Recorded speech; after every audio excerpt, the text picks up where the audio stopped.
And hello and welcome here on Facebook Live to the Dungeon of West Holmes as we get set for today's O.C.C. Wrestling Tournament here today.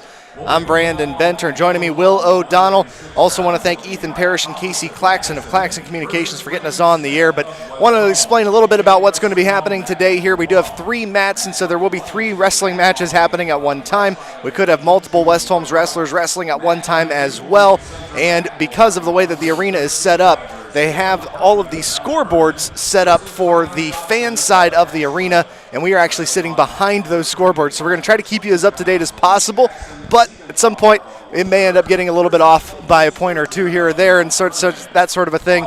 And of course, we'll just try to let you know who makes sure to. We'll try to make sure to let you know who gets the win in these rounds as we go through this today here. But it could be a little bit difficult for us, but just wanted to let you know ahead of time that that's kind of the situation that we're dealing with as far as timing goes and as far as the actual scoring on the scoreboards here at the arena.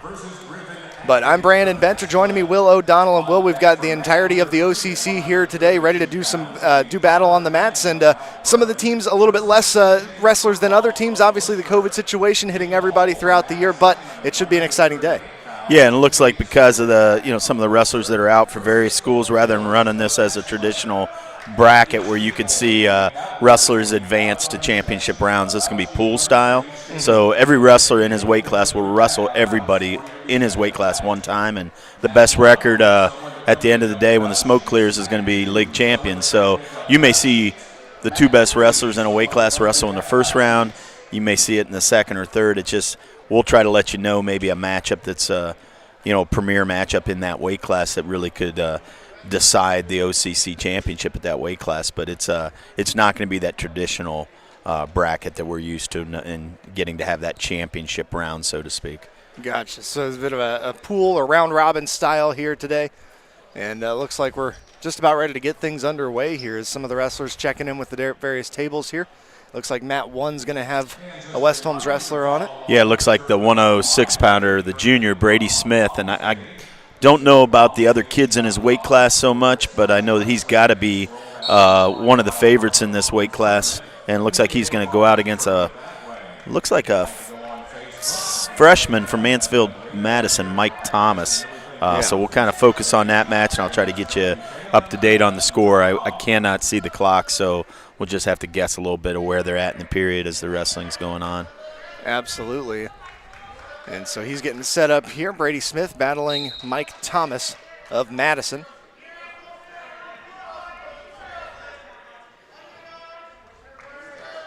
Just a reminder to wrestlers, coaches, and fans following 113 pounds. Originally 113. Smith snaps him down. He's got a little front headlock there on his feet, gets him to his knees. It's a good scoring position. Chased it to the near leg. If he can cover that hip, he should be able to come up and finish this. Got to bring him to the mat. That should be 2. Yep, there's the 2 points. Yep, there. Good first takedown.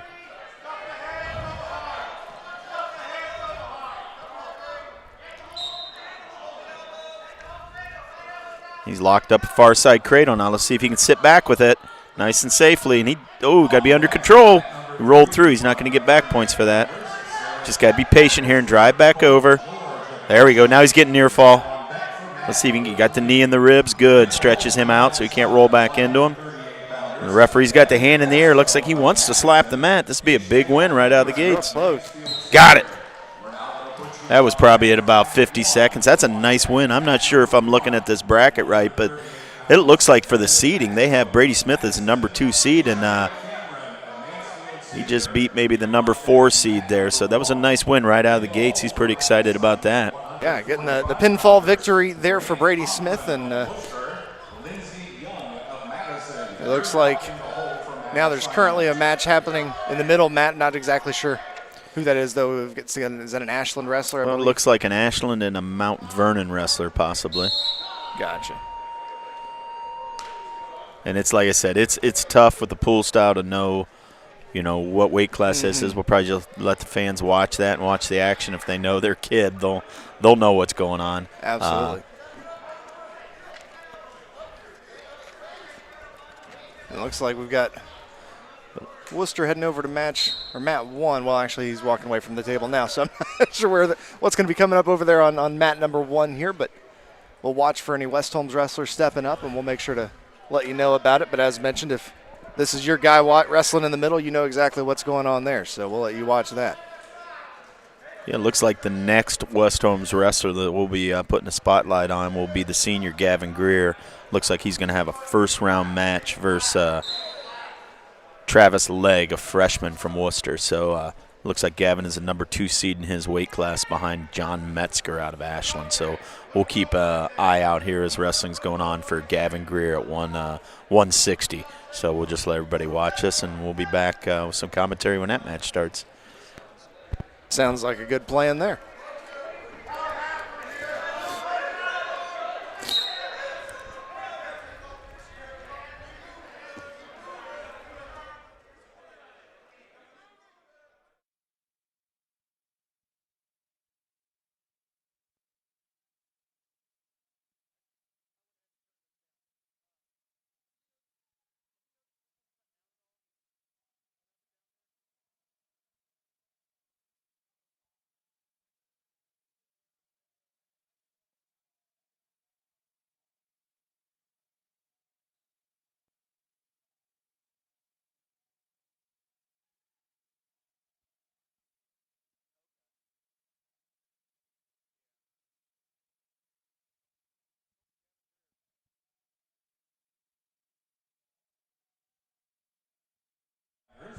Lions of Mansfield Senior, of Lexington.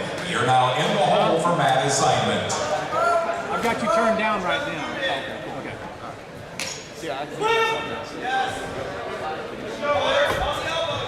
And that match we just put mat assignment, we're going to put you on deck for mat 1. So that's Jacob Lyons of Mansfield Senior, Gabe Hamilton of Lexington. We're putting you on deck mat number 1. In the hole for mat assignment, 170-pounders, Dakota Patterson of West Holmes, Leo Hess of Mansfield Senior. You're now in the hole for mat assignment.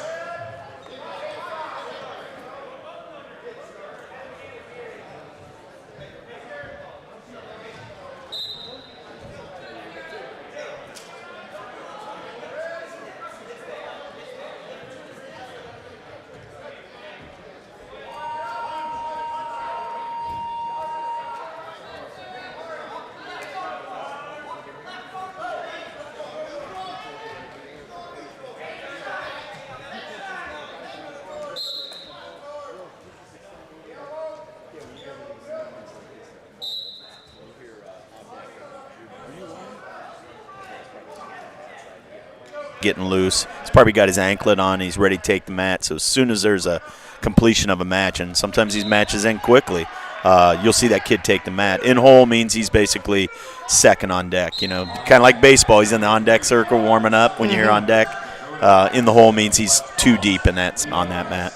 Gotcha. So and I think looking down there, Gavin Greer looks like he's coming up on mat 3.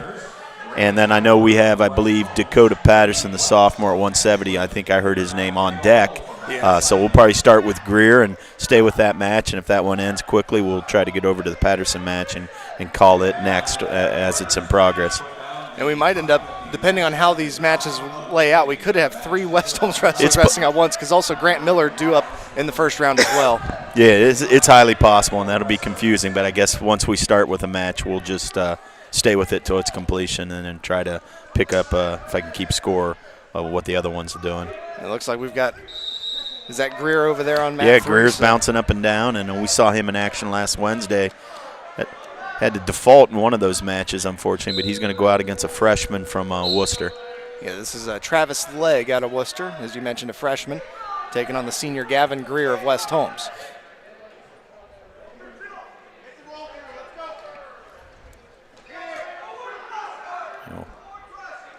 Both guys trying to work. Nice shot. Finish that double leg. Got to be careful when you let him down here. So he's got him high in the air there. Yeah, good job. Good job controlling it. You don't want to get called for a slam. It's first takedown. Going right back to a tilt. Got a 1 count. I saw the 2 points go up for the back control there. There's one for the escape. This is 2-1. Gavin back on his feet. That was a nice double leg, and he switched off in the air. Likes to go up top, though. You can see that right away. You got to return him here. Good job. That's going to make it 4-1. Looking pretty good on his feet so far in this match. He's got a hold of that wrist. Yeah, he's got that arm bar. There's that roll through tilt. He's going to definitely get back points with it. He might even get a fall if this wrestler's not paying attention. He's got that low leg. He's going to keep that low leg, as we say, and he's going to try to go right to a cradle with it. Ends up switching off to a half. Should be able to finish this here. And he does. Nice pinfall victory there for Gavin Greer. Yeah, 2 quick pins for the Knights. Very similar matches, him and the Brady Smith there. Both of them 2 takedowns, turns a wrestler, ends it probably in the first minute. And so, yeah, there we go, Gavin Greer. Another victory for West Holmes, and he'll continue on with that victory. He's due up in the second round to take on the wrestler from Lexington. Yep. And looks like on the same mat we're going to get to see Dakota Patterson come out. The sophomore, he's wrestling looks like a young man from Mansfield Senior. Mansfield Senior. Yep. And the Mansfield Senior wrestler also a sophomore, so 2 sophomores battling here. Dakota Patterson taking on Leo Hess of the Tigers. Similar builds, both these young men. Same grade. Let's see what we have here as far as wrestling experience underneath us.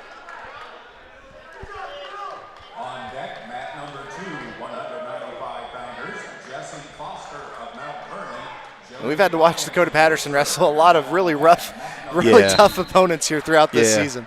Yeah, similar. He's in a similar situation to Grant Miller. It's just, he's a young guy, but he's wrestling in these. He's actually dropped from 82 down to 170, and they're going out usually against kids that are juniors and seniors. Here he's getting a taste of a sophomore. So let's see what that does. Nice shot. Good job beating it by Patterson. Ooh, good job switching off to a dump there. Hits that little barrel roll that usually runs into back points when you hit it. And it's going to be 4-0 right away.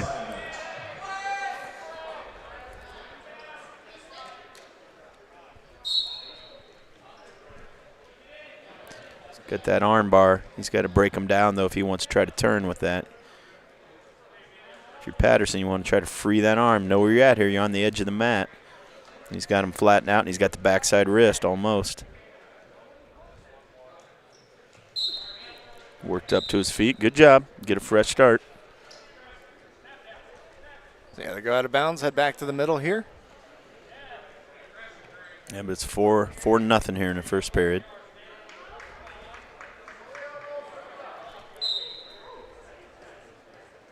Going right back to that bar series. He's going to get that, we call that a wing. He's looking for that backside wrist. If he gets that, that's going to be trouble. Because he'll be able to run this over, and he's going to.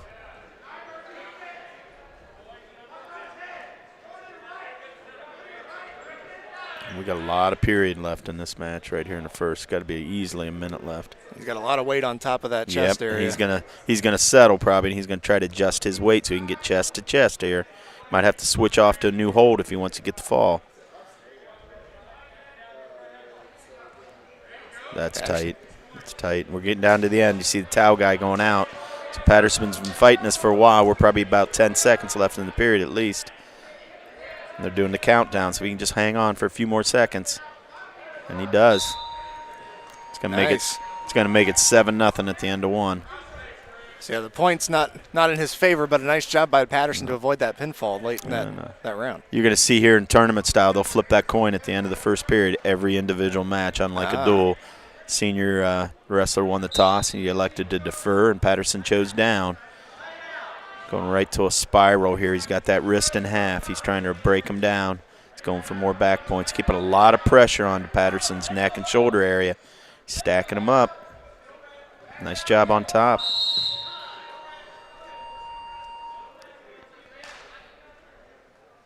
That's going to be 3 more near fall. It's going to be 10-0 at this point. So he's 5 away from a tech fall. Got a 1 count, there another count, so he's got at least 2 down. If he switches holds, they'll give him the points. 12-0. So right back to that bar, boy. He's tough on top. He don't waste any time. He's going to run it over one more time. He's either going to pin him or this is going to be matched because he's going to meet the near fall criteria for 3. And that's it. There it is. 15-0. Dominant performance, especially on top by the Mansfield senior wrestler. That's a good-looking sophomore. Yeah, very good wrestler there for Leo Hess. He'll get the win there. Yeah, we're going to stay on the same mat here. Grant Miller, we just 1, 2, 3. We got Grant Miller here coming out. Grant Miller going to be battling the wrestler from Ashland, Brady Welch, a junior. Okay. And without knowing much about him, I got to believe this is going to be a tough opponent. Ashland's got a real nice program this year. They're one of the top-ranked teams in the state in Division II. So I don't think they have many weight classes where they're not competitive. Nice duck under. He switches off to a single. Good finish. Going to kick Miller out right away, get back on his feet. That was a nice-looking takedown. There was a lot going on there. That duck under in the transition, nice sweep single. Switches to a double. Yeah, this is a nice-looking wrestler. Very solid stuff on his feet. Another duck under right to a double. He's going to lift. Probably look for a half right there. Missed a little opportunity. It's already 6-3. So just adding up those back points. Yeah. And you know what? If you're good on your feet like that, that's what you do. You rack those points up. You know, you look for what we call transition back points. If you can get a guy to his back right off the takedown, you do it. If not, you go back on your feet and stay at what you're best at. Boy, he looks slick on his feet. I don't see a lot of 82-pounders who attack like that with their legs. Right to a near side cradle. This could be tough if he takes this over. This might be one he finishes. That's going to be 10, and this is tight. He probably is going to finish this match here. Miller's trying to kick out of it. He's doing all he can. There it is. Okay, it was probably 10-4 at the time of the fall. That probably took about a minute 15. That's got to be one of the top wrestlers in that weight class. So if they're wrestling everybody, Miller, the good news is it's going to get a little bit easier, I think, for you today. Absolutely. And so Brady Welch will get the win there, and we'll continue on here as it looks like Get a little break in the action here. I'm trying to see if there's any West Holmes wrestlers on deck right here. So Elijah Baldridge should be coming up soon. Yeah, I do believe Elijah has a pretty full weight class, so I think he's going to have a first-round match. So we'll kind of keep an eye out for that. Yeah, according to this latest. Yep, he's going to be. His bracket got redrawn. It looks like he's going to wrestle a freshman from Ashland named Caden Spots, is what I'm seeing. Yeah. So yeah, that'll be his first-round match. So that'll be coming up shortly here. I'm looking to see if I see him on deck. I see Colt Cox on deck on mat 3, so it looks like he'll be up sometime soon too. Try to see who he's going to wrestle. Looks like he's going to wrestle Mount Vernon, and that looks like a senior, Gabe Harmon, the number 3 seed. So we're going to get to see Baldridge and then Cox, and that should be it for West Holmes this round. We don't have a heavyweight in here today. So we'll keep an eye out for them to hit the mats. Of course, if you're watching one of these other teams, we'll let you watch them because we know that you know more about them. If they're your guy, you're going to know more about them than we are. So we'll let you kind of just watch them. And looks like Worcester got a victory there in the middle there. And here we go. We got West Holmes. This Colt Cox stepping up here. Mm-hmm. Yeah, this Colt Cox at 220, and sometimes that happens. Elijah Baldridge might be on deck at a different weight, even though he's in a lighter weight class. Sometimes that once they call you to a mat, you usually stay at that mat. And so, as mentioned, Colt Cox going to be battling the guy from Mount Vernon here, Gabe Harmon, also a senior. So a battle of seniors here. Yeah, getting ready for mat 3. Cox comes in. Looks like he's an unseeded wrestler in his weight class today, but Harmon is the number 3 seed, so we'll see what this looks like here.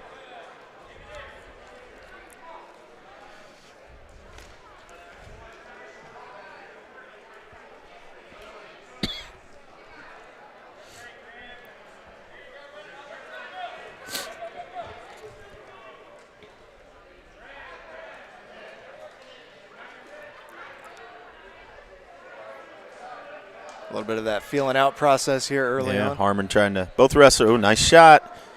You got to know where you're at here, Cox. You want to try to sprawl fight this with a good whizzer. Don't give up a takedown on the edge if you don't have to. Oh, he's going to give him 2, and he's going to give him, okay, he's going to give him a 2 for the takedown. Don't believe he awarded any back points there. That was close, too, because on the edge, Harmon's doing a good job keeping his toes on the mat, and he was trying to see if he could get rewarded with some back points there on there, even though he was out of bounds. So it's 2-0 here as they come back to the center.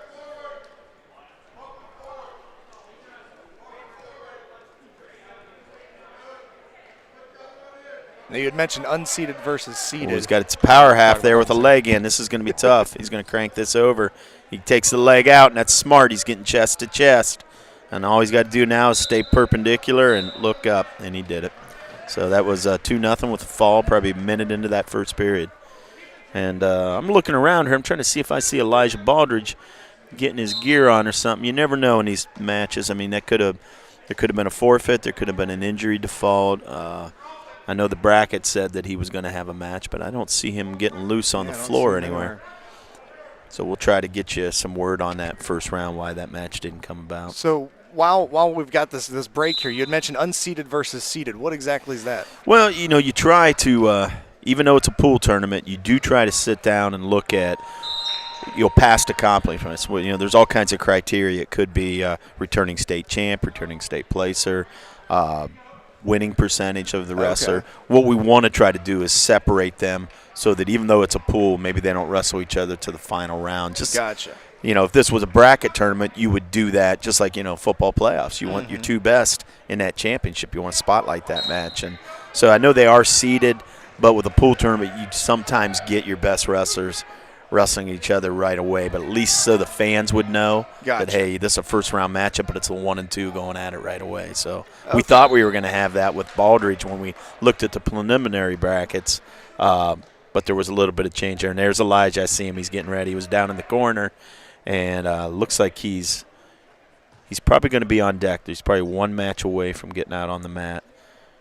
He's got his headgear on. Nope, he's going to scorer's table, so we're going to get to see Elijah Baldridge versus Ashland wrestler here, and that is Caden Spots. He's a freshman. Yep, and we're going to see we're going to see this. I mean, he's a freshman, but Ashland's got a solid program, so he's obviously probably going to be pretty technically sound. Elijah's coming right out there. Likes that underhook. He's a physical style wrestler. Likes to jack it up. Going right to drops to the leg. Nice takedown. See if he can bring this to the mat. Trying to get that leg out from in the middle. Dumps him for a finish. Good job. Back up to his feet. I see Coach Miller for West Holmes saying let him go. He wants to go back on his feet. He's going to make it 2-1. He's going right to that cement mixer. Talked about that Wednesday night. If he gets him on his back, this could be over. He's about as strong as they come in this position. So it's going to be 4-1 after the takedown. He's going to at least meet the criteria for a 3-point near fall. So at a minimum, he's going to be up 7-1. But he's going to want to finish this if he's Elijah. Just needs to get chest to chest here. There we go. There we go. There we go. He's got to look up, tighten it down. Ashland's doing a good job keeping that far shoulder up. And he fights it. He's going to have to break the hold. There it is, 7-1. See if he goes for a turn or goes back to his feet. He's probably got plenty of time if he wants to. He's trying to chase a near side cradle here. Looks like he's locked it up again. There's going to be more back points.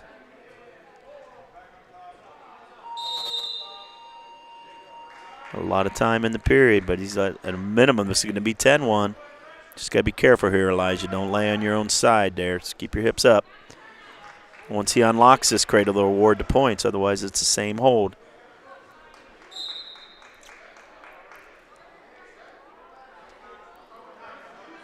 He lets go of it on the edge here. 3 more points. That should be 10-1 as they go out of bounds. I see the towel guy coming back to the mat, so we're probably at about 10 to 15 seconds in this first period, and it should be 10-1 Elijah Baldridge already. Rack up those points very quickly here for Elijah Baldridge. Yeah, did a nice job coming out with that underhook, just immediately jacking that up, dropping to a single, and looking pretty powerful on top. We've talked a lot about how Elijah Baldridge is not your average sophomore when it comes to his build. And keep that front headlock. Nope, there's no escape points. Once that cement mixer again, as long as he keeps that head under there, they shouldn't award any escape points, and they don't. That's a good job officiating there by Jared Martin. Former Waynedale wrestler himself, and did a little student teaching out here at West Holmes back in the day. Did a nice job as a referee, understanding that when the guy gets out front, if you've got a front headlock on him, you're not rewarding that escape point yet. So 10-1. 10-1, and the first period is over here. Ashland wrestler looks like he's going to, boy, there's just no good choice there for you. No, I mean, really. You choose down, you've been turned twice. If you go on your feet, Elijah's been attacking, so he's going to go bottom, try to see if he can get away and maybe chip away. Absolutely, and so.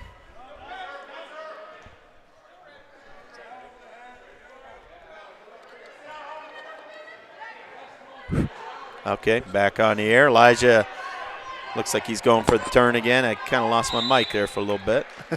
No points awarded. Go out of bounds there. Ashland wrestler's still going to be down. And like you said, you know, Elijah's not your typical looking sophomore. Heck, he's not your typical looking junior or senior. No. He's a very powerful young man. Works really hard at it. And he approaches the matches with an intensity that I don't see in everybody. Yeah. He's not a kid that really wants to go 6 minutes with anybody. If he was a boxer, I'd say he's looking for a knockout in the first round when he goes out there.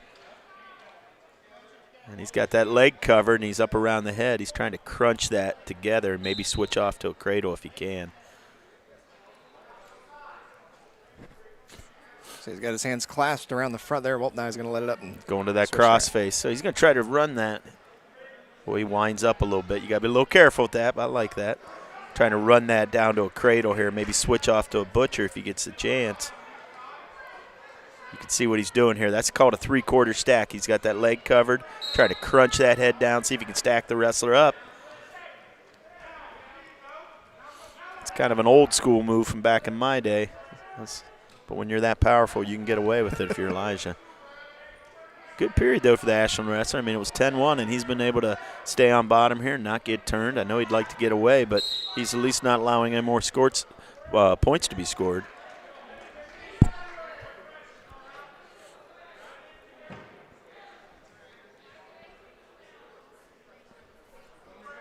Going for that three-quarter stack again. Towel guy's moving towards the referee, so we're probably at around 10 seconds in the period. They're wrestling on the edge here. He's got a cradle locked up. Switching off again. He switched off that cement mixer. He's going to maybe get a fall out of this, even though he's on the edge. So he's been able to keep his toes in. We'll see when the towel came down. Looks like he signaled 3, so that should be 13-1 going into the third period here. Looks like Elijah says he's going to go neutral. And we're going to get a little break in the action here. I think the Ashland wrestler's going over to the table. Probably got a little blood time here. Mm-hmm. So far, a very good matchup here for Elijah Baldridge. Yeah, and I tell you what, if you're a freshman, you probably feel like, oh, good, I got a sophomore. But you see him take off his shirt, and it's like, oh, boy. Yeah, he's just a very powerful young man. His brothers all went to school here, wrestled, played football, and I'll just say this, it runs in the family. Well, when I mentioned the intensity, one of the things that really triggers that in my mind is the way that he walks from the edge of the mat each time. He doesn't like to spend a lot of time standing in the middle with the other guy. He waits till the very last second. The referee says, all right, now approach, and he just comes right up there, and they get going. And like you said, he's very intense as far as trying to get those takedowns. And yeah, and he's a kid, I'll tell you what, I don't know that he ever goes into a match, even when he's wrestling a senior who is accomplished or state-ranked, I don't know that he's the type of kid who, in his mind, ever goes into a match expecting anything other than to win. And we watched him pin a senior here Wednesday night from Clear Fork who was state-ranked. And, that was a Marzetti. That was an impressive match. Elijah went out there and was the aggressor. He really doesn't cower from that opportunity. And you'd like to see more kids feel like that. It's easy in our sport to get caught up into knowing what somebody's ranking is and what their win-loss record is and start having a little bit of self-doubt creep in before you enter that circle. And I just don't see that with this young man. Not at all. No, it doesn't seem to be the case. So they're cleaning up the mat here, getting some of that blood off there, sanitizing. And that's stuff we've always done, pre-COVID, blood time, cleanup. But, yeah, we're sitting here at 13-1. Elijah looked like he signaled neutral, so a takedown will make it 15-1 here in the third if he can get that. And then he'll have one more opportunity to go for the fall. So the third period begins here.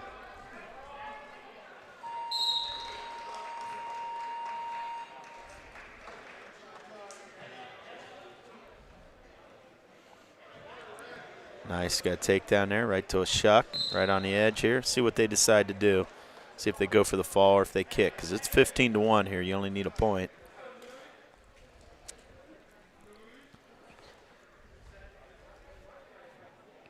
At the completion of the matches we have on mat 1 and mat 2, we'll need to take a real short break to be able to stay within the OHS. So they're going to be taking a short break after this match, and the match on mat 2 one get count done. there. Going back to that, well, he likes that 3/4. I haven't seen that much from him. He seems to be going to it this match.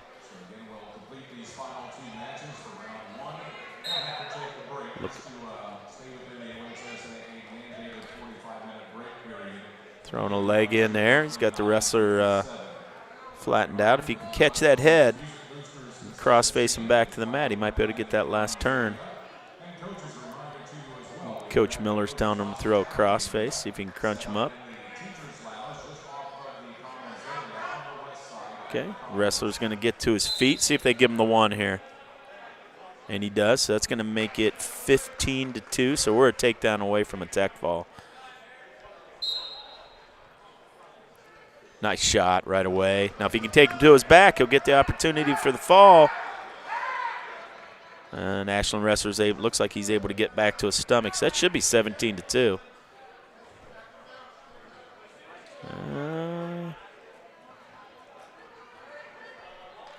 See, I'm not sure. Yeah, and like I said, I was doing the math in my head, but I thought it was, it might not be. It might be 17-3. See, maybe he got an extra escape well, point at some point, sometimes when a referee puts up his hand, it's either 2 or 3, and maybe I saw an extra finger, but either way, it's either 17-3 yeah, we got or the 16-2. towel coming out here. Yeah, so he wants that tech fall. He's gonna let him go. He's got to let him square up. They're not going to give any points there. Yeah, he wanted the tech fall, so they must be within a point of it. But I think the Ashland wrestler's still going to be on bottom here because when you let a guy up like that and you square up, you've got to actually let him come up. So he's going to kick him out. He's going to signal to the referee that he wants to go neutral.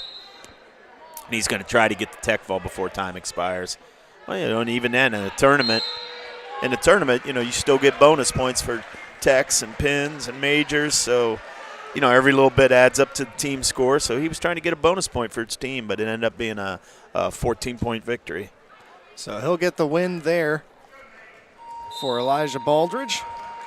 And as mentioned, we do have a little bit of a timeout here because the OHSA rules mandate an amount of time between matches for each wrestler, and so they're going to take a break between the rounds before we get this second round underway. So we'll go ahead and step back and pop off the announce team here, and we'll let you kind of just view what's going on. But before we do, I'll let you know that as far as sponsorships go, we are sponsored here today by Critchfield Law, Denco Marketing, Yoder Lumber, MRV,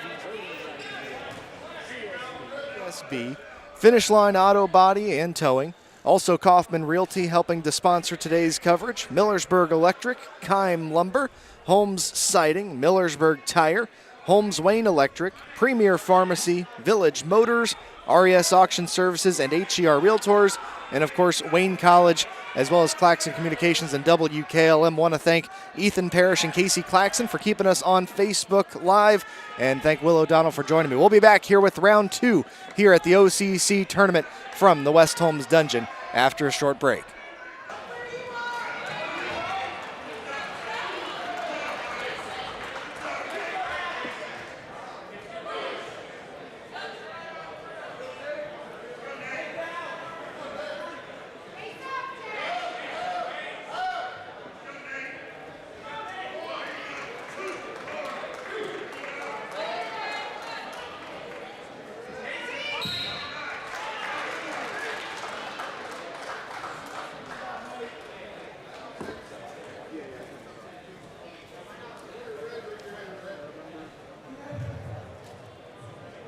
And since that match has been completed, we will have to take a 10-minute break. The 10-minute break will come back with round number 2 at 9:57.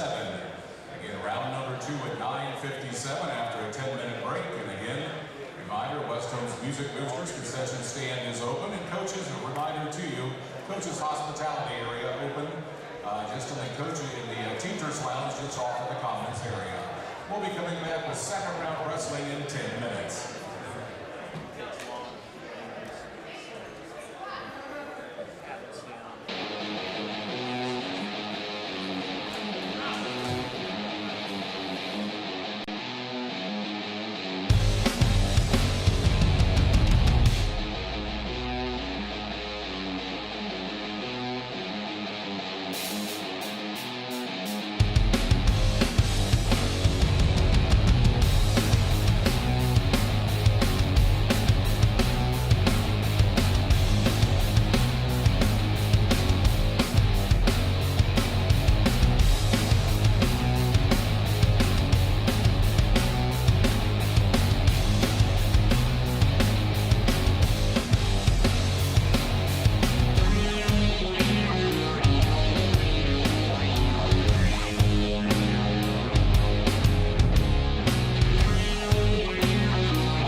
And welcome back here on Facebook and on YouTube.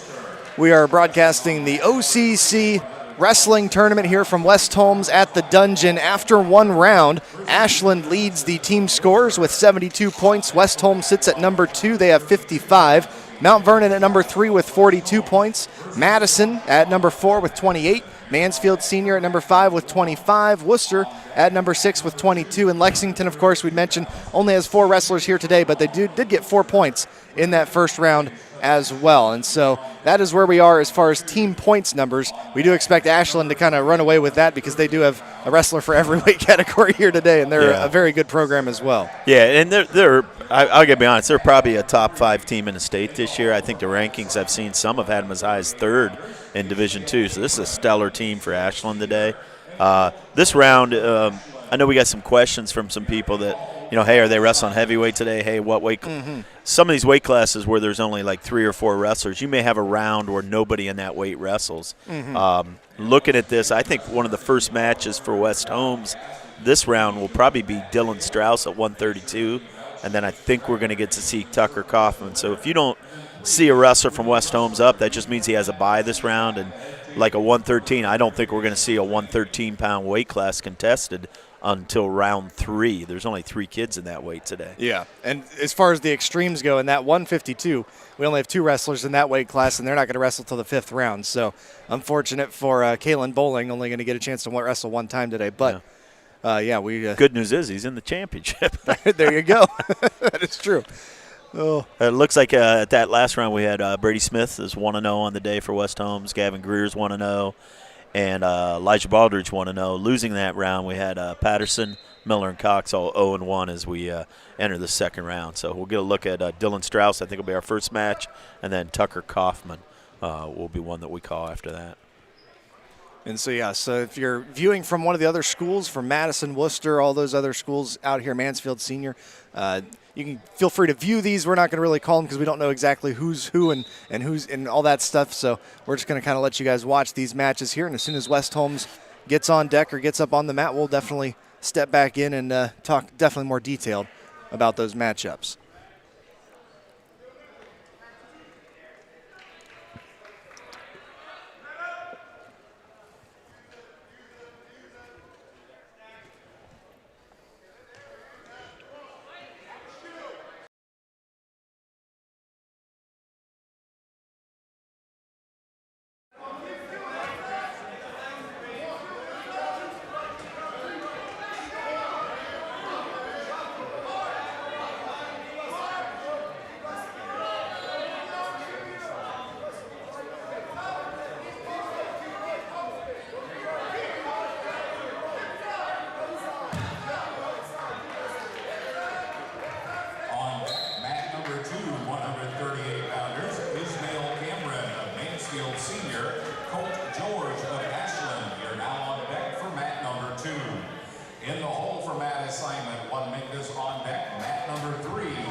Jones of Ashland, Grant Hoffman of Worcester. You're now on deck for mat number 3. In the hole for mat assignment, 160-pounders, John Metzger of Ashland, Travis Legg of Worcester. You're in the hole for mat assignment.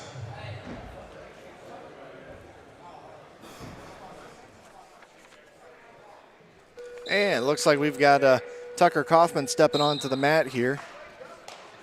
Yes, he's going to be wrestling somebody from Worcester. I'm trying to get to the correct page here. So this is the 138 weight class, and Tucker Kaufman going to be taking on the wrestler from Worcester. That is right out to a cement mixer. He's going to try to end this right away. If he can get that arm through, if she can get that arm through, she has a chance to get off her back here. But Tucker's got that. Tucker's going to end up with 5 points there on that move. So he's locked up a cradle already. So we're barely 30 seconds into this, and this might be a fall opportunity. And it is. That took about 30 seconds. 8-0 as the score was, but he gets the fall right away. So Tucker Kaufman, a victory here for West Holmes. One of the premier wrestlers for the West Holmes Knights. But he'll get the pinfall victory there. Yeah, we should have Dylan Strauss somewhere on deck right away. Dylan different weight, lighter weight class, but one of those situations where due to the matches in front of him, Tucker came up first.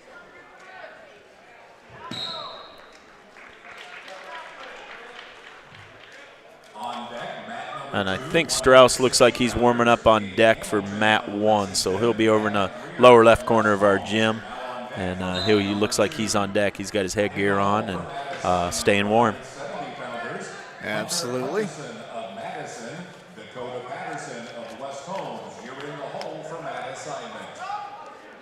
And I heard Dakota Patterson just got his in the hole assignment, so. Yeah, so we're jumping up line pretty quickly. Dakota Patterson's a 170, so like I said, these weight classes, I mean, we're going lightest to heaviest, but it's kind of all over the place as far as who's wrestling what round. Dakota Patterson of West Holmes, you're now on deck for mat number 3. In the hole for mat assignment, 182-pounders, Nate Barrett of Madison, Grant Miller of West And looking out over there, looks like I see Gavin Greer is probably on deck on mat 2.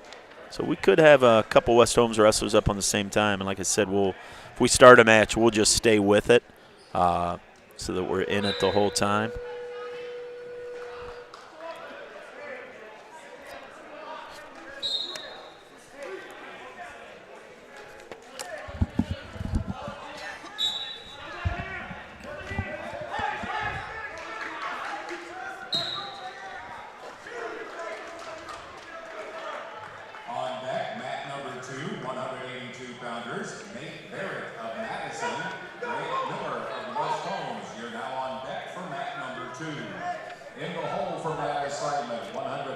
And it looks like Gavin Greer is going to take the mat here. He's got his headgear on. He's at the scorer's table on mat 2. So I'll try to keep you updated if Dylan Strauss starts wrestling or another West Holmes wrestler. But we're going to kind of focus and call that mat since that's the one coming up first. So Gavin Greer going to be battling the Lexington wrestler. That's Gabe Hamilton, also a senior. Yep, Gabe Hamilton looks like he's a unseeded wrestler coming into this tournament. Gavin Greer looks like he's the number 2 seeded his weight. On deck, mat number 3, 195-pounders, Quentin Osborne of Madison. Gavin's got that underhook. Oh, he's got a headlock opportunity here. Hits it right on the edge. Good job keeping his feet in. He can get the fall now. So it's going to be at least 5-0 here right out of the gates. Good job keeping his feet in as he made that throw on the edge. And he finished it. Boy, that took about 15 seconds. Nice mat awareness. You get that headlock. Sometimes you make that throw, you go out of bounds and you get nothing. But a really good job of keeping both his heels in, getting the 2, and then the ref can look for that fall on the out of bounds once you've secured the takedown. So that's a quick pin. That's 2 pins on the day for Greer as he goes to 2-0. So good day for Gavin Greer so far, and it looks like West Holmes about to have 2 wrestlers wrestling. We'll see which one gets started at first. Yeah, we got Grant Miller, the freshman, wrestling a gentleman from, looks like Mansfield, Madison. And I'm going to call that one because they blew the whistle and they're starting already. And so this is a 182 weight class here. Ooh, double leg right there on the edge. This is, Miller's got the number 1 seed, Nate Barrett. I think I might have called that name a few times in football, and he comes out with a double leg, and he's up 2-0 right out of the gates. And it's another Madison wrestler on the other mat as well, taking on Dakota Patterson. As mentioned, we're not going to call that one right now. Yeah, Dakota Patterson got taken down and locked up in a cradle, and that match is over, so we can focus on Miller now. But that was a quick takedown, a quick fall there. And that was the 1 seed as well. Yeah, that was Hunter Hutchinson, the sophomore, number 1 seed. So both West Holmes wrestlers going against the top seeds in their weight class right away. And Dylan Strauss is now taking the mat over there on mat number 1, and he's wrestling a Madison wrestler as well. That looks like a Madison Ram singlet. Miller's on bottom here, fighting off a claw here. He breaks away. Wrestler kind of cut him loose probably there, so it's 2-1.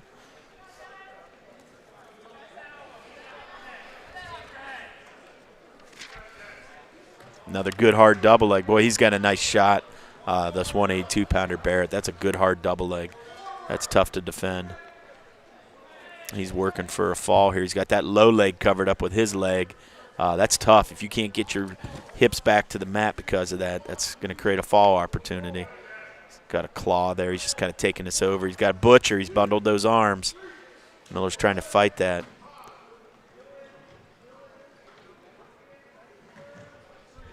Able to get back onto his stomach there. Yep, that's going to make it 5-1. Or 7-1, actually, after the takedown as well. So 7-1 here. Towel guy's getting ready, so Miller might just got to survive this period for about another 10 seconds.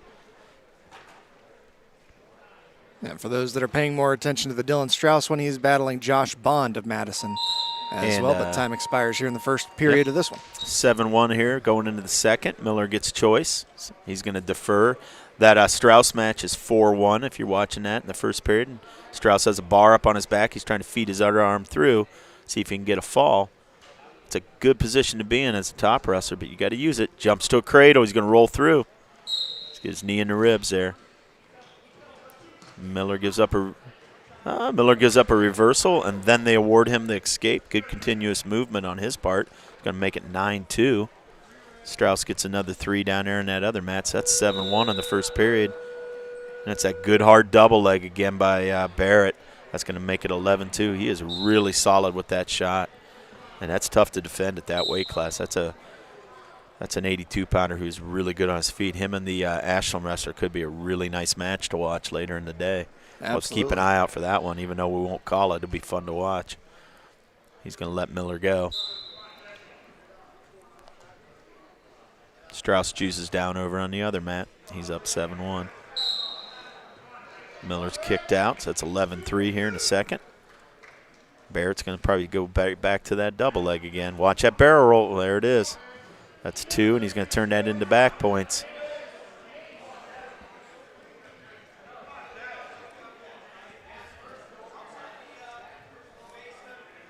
He's going to award him 3 back. I have that as 16-3 now in the second period. It's 2 away from a tech fall. If you're looking at the other mat, Strauss is going for a fall. Looked like he got a reversal to make it 9-1, and he's going for a fall down there. Barrett's going to kick Miller out, make it 16-4. And over there, Strauss is trying to finish it, and he does. That's going to be a fall for Dylan Strauss. So he's 1-0 on the day. We'll go back to Miller's match. I have 16-4. Kicks him again.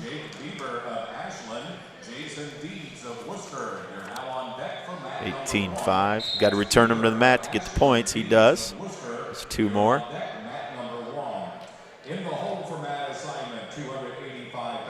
Roll through tilt. Miller just got to fight his back here. This is probably going to secure a tech fall with that. And it does. That's probably 20-5 there in the second period. And boy, Miller's running to 2 solid 182-pounders. Welsh and Barrett, both guys really good on their feet at that weight class. Not your typical 82-pounders. See, those are kids that are probably playing running back somewhere in football too. Good-looking athletes and really aggressive on their feet. That'd be a nice championship match to see. And we got Elijah Baldridge coming right back out for his second match of the day. And he's going to have a Worcester wrestler. Is 195-pound. And Worcester will be Joey Lyons, the 2 seed in that bracket. Yeah, Joey Lyons is a nice-looking wrestler for Worcester, too. Good wrestler. This was one we thought we were going to see in the first round, but it's going to be a second-round match after the redraw. This will be a good test for Elijah Baldridge against a quality opponent. Lyons a senior for Worcester. Nice single leg right away to a dump. Good takedown. It's going to be 2-0 right away for the Worcester wrestler. And we got Colt Cox up on the far right on mat number 3. Looks like he's wrestling a Mansfield Ashland. senior. Is that Mansfield senior? Okay. Well, listed on the thing, yeah. Yeah, that's senior. It looked like an Ashland uniform to me, but we'll see if we can get a. He's taking a Mackay Bradley, the 2 seed in that one. Yep, that's 2 seed for Mackay Bradley's from Mansfield senior. Elijah Baldridge down 2-0 as he goes back to center of the mat. That was a nice first takedown by Lyons. Good single leg, switched off to a dump. Got that wrist secured. See what he does with that. Elijah's got to reach down, try to free that, roll it out or something. If he feeds that through, he might be able to tilt you. He's got it up on Elijah's back. So it seemed like Lyons was able to get his knees out from under him pretty quickly there. Oh, he's got that bar. He's got that backside wrist, too. You got to really hip down if you're Elijah. You want to try to free that arm because if he can get that backside wrist, he's got a chance to run you over. Jump into a half. Elijah's just trying to fight that arm free on the left side there, see if he can crawl it forward.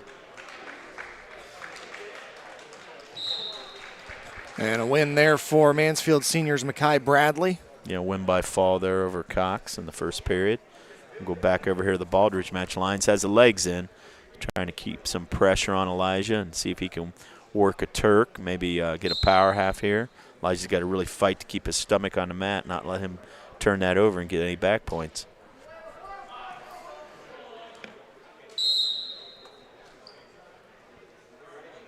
They're going to stop the action there, call a stalemate, return him to the center. A little advantage there for Elijah, see if he can get an escape point before the end of the period.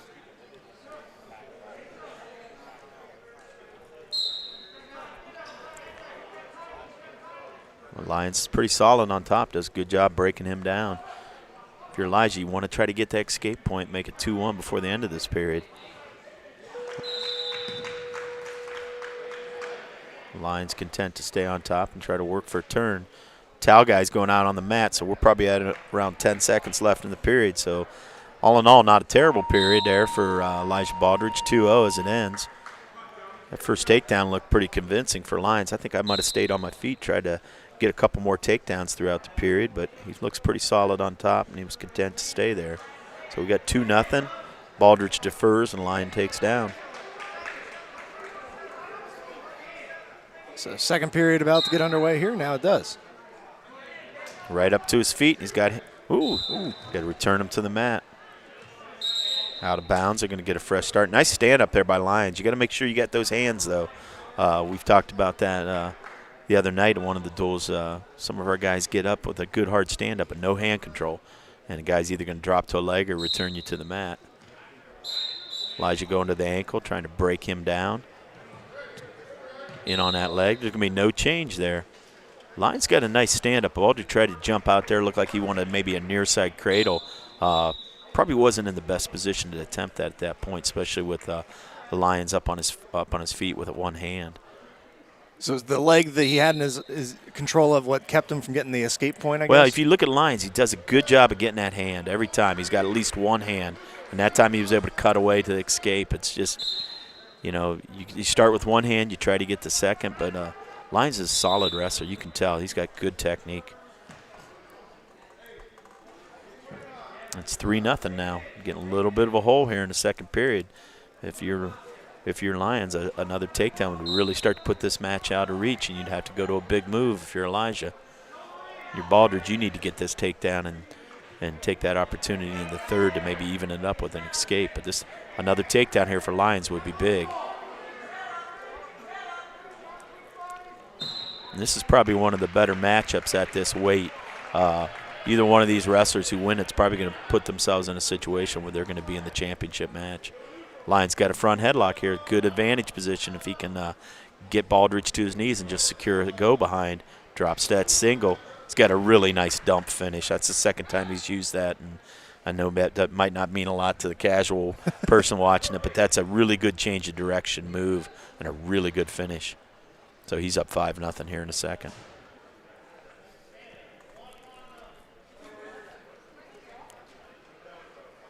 Yeah, don't know a lot about these kids, this Lyons kids watching him wrestle. This has got to be somebody who's a state-ranked wrestler, and he's got to have some goals for himself in Division I because he's pretty solid all the way around here. He's got the legs in. He's putting a lot of pressure on the spine. Once that Turk, wants to kind of dig that elbow in around the chin and see if he can kind of expose that back. Doing a good job walking it that direction. No criteria met yet. We saw him with that same kind of leg position earlier in the match when they had that stalemate. Mm-hmm. Yeah, and he's experienced. He obviously has worked legs and knows what he's doing there. And I like that turn on top for a wrestler. It's a safe turn, keeps your hips in good position. You don't get yourself in any danger as the top wrestler. And looks like he's going to cut Baldridge loose here to make it 5-1. He's going to try to score some more on his feet. Right to that single, right to that dump. Oh, he's going to jump to a half. He's going to get some back points here. This is 7-1 at a minimum plus whatever near fall criteria he meets.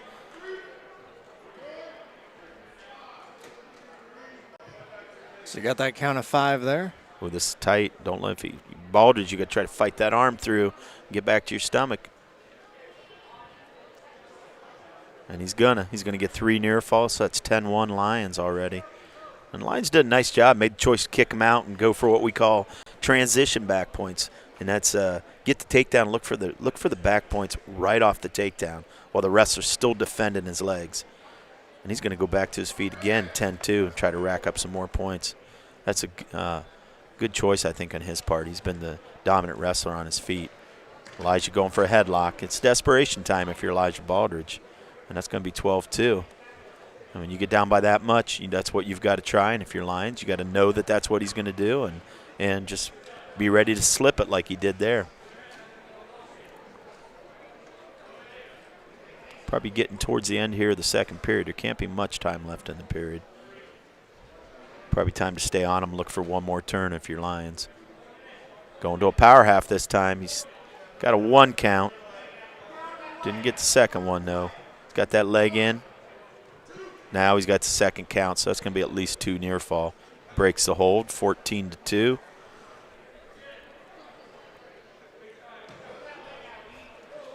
And here comes the towel guy. So yeah, and he wants one more tilt if he can. We're probably down to about 5 seconds.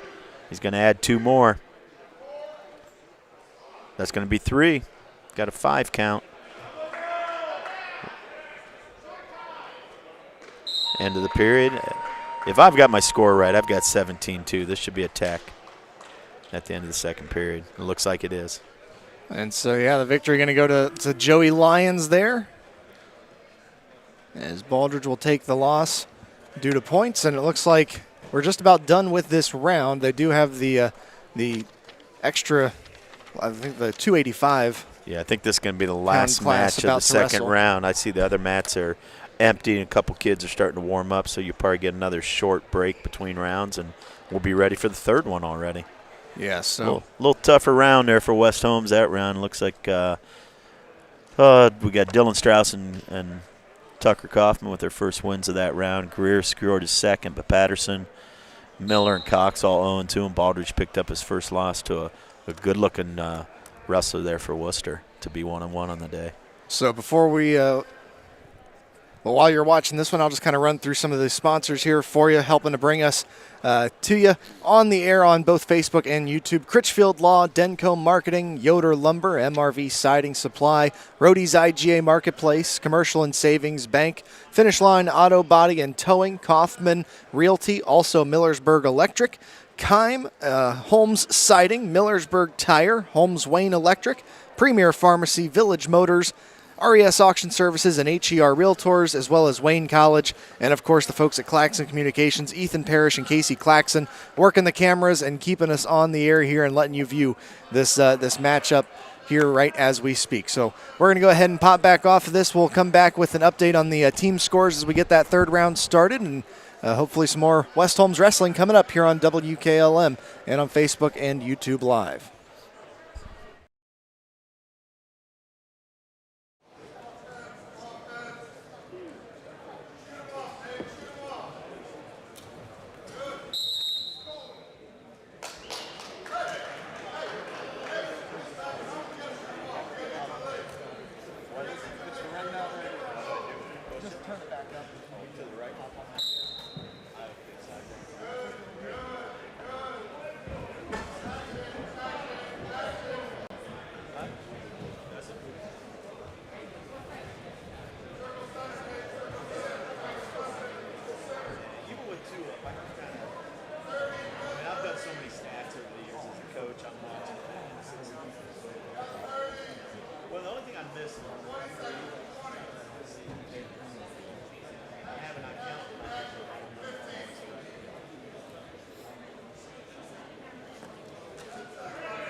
And that will complete round number 2. And with the mandated break that we do need to take by the state, we'll come back with round number 3 at 10:44. Again, 10:44 will begin round number 3. Once again, a reminder that the West Holmes Music Boosters concession stand wide open, ready for business. And coaches, we do have the hospitality and referees as well. Hospitality area opened up for you. Again, we'll come back with round number 3 at 10:44. 10:44 is when we'll begin round number 3.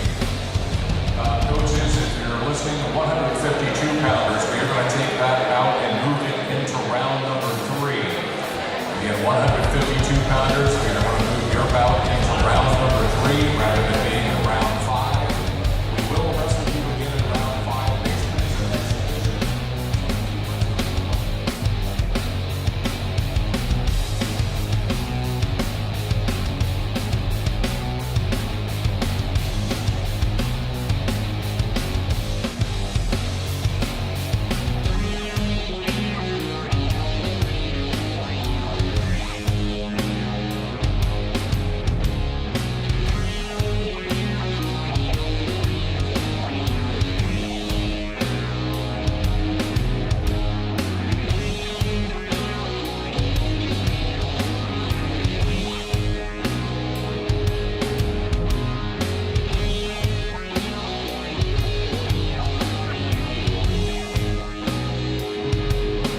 High School Wrestling on Facebook Live is a production of WKLM Radio and Claxon Communications.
High School Wrestling on Facebook Live is a production of WKLM Radio and Claxon Communications.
In sixth is Worcester with 25.5 points.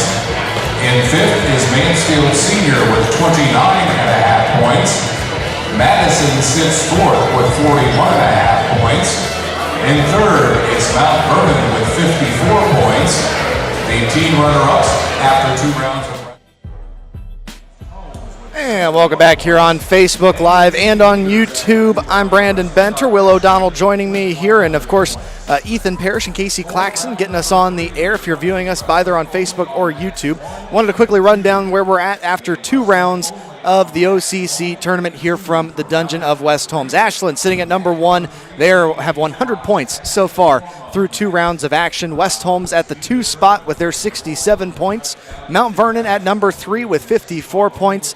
Madison Comprehensive at number 4 with 41.5. Mansfield Senior below them at 5 at 29.5. Worcester sits at number 6 with 25.5.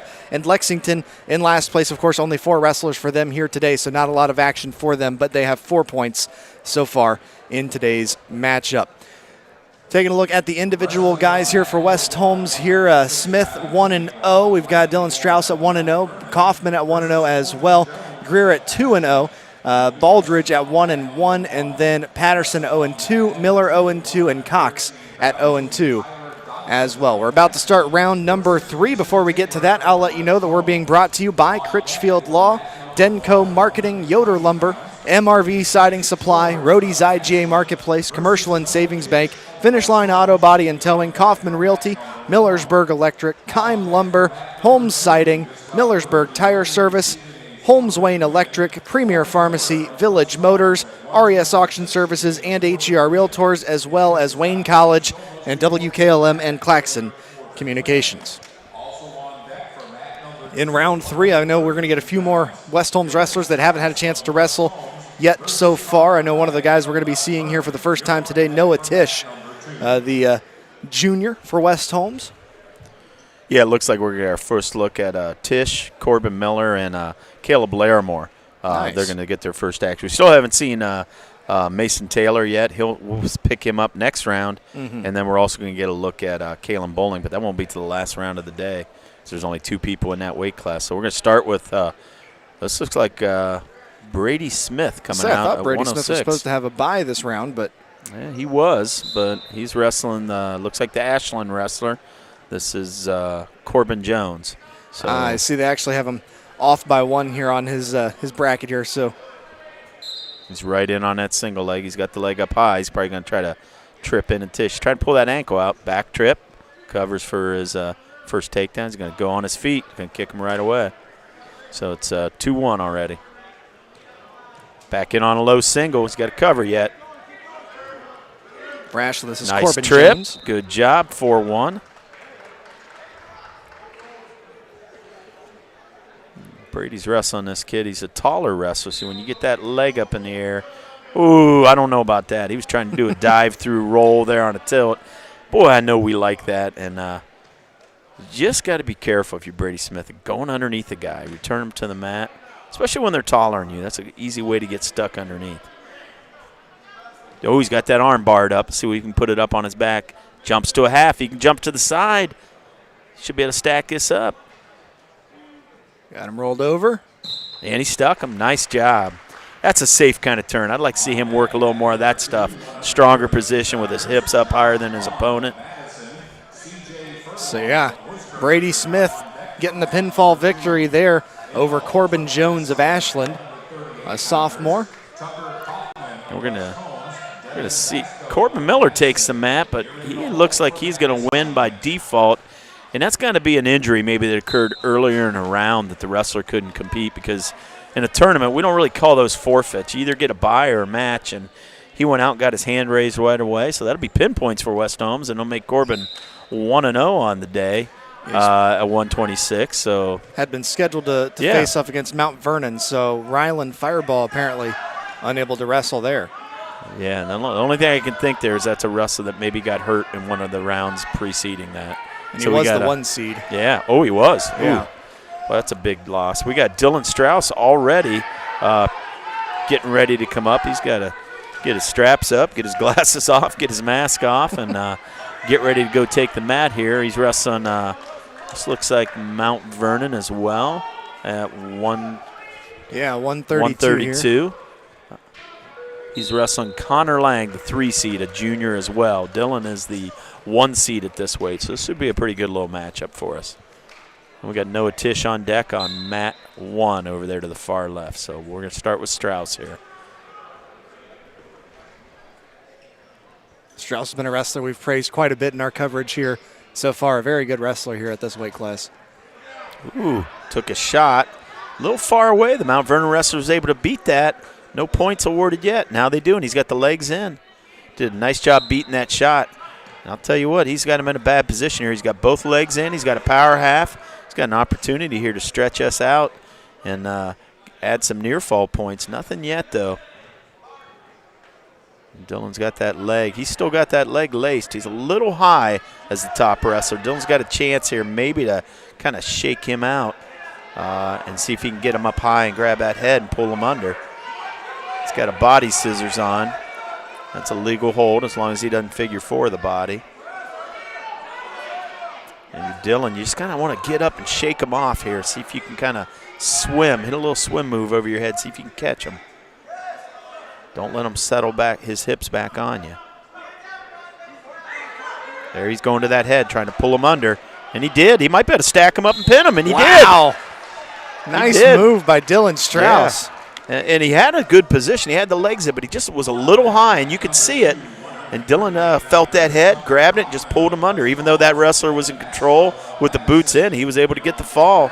And that's a little disappointing if you're the Mount Vernon wrestler, because you had a real nice first takedown, and we're actually in pretty good position for a little bit of it.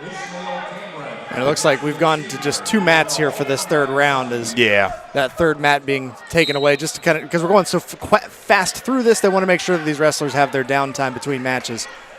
So we've gone to just 2 mats. But West Holmes, again, waiting for mat 1 here to be cleared out. And it looks like Worcester's getting ready to take on Madison here on mat 2. But we'll hold off for the next. Noah Tish has got his headgear on, his anklet on. He's pacing back and forth. So he's going to be taking on I believe the number 1 seed at his weight there at 120, Case George, a senior. Very, very accomplished wrestler, good wrestler for Ashland, really one of their standouts. So this is going to be first time we're going to see Tish in action, and he's going to be we're going to find out what he's got today in this league tournament, because he's going to wrestle probably the top wrestler in his weight class right away when he takes that mat.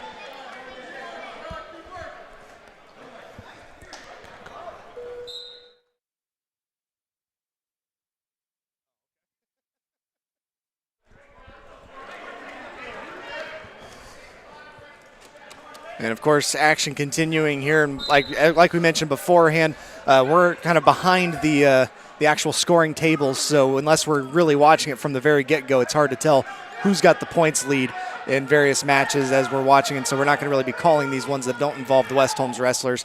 So you can just view them and watch these matches, and we'll come right back on as soon as Noah Tisch gets ready to go to action.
It's a good wrestler for Ashland, really one of their standouts, and you're going to have a hands full here. We're really going to have our A game.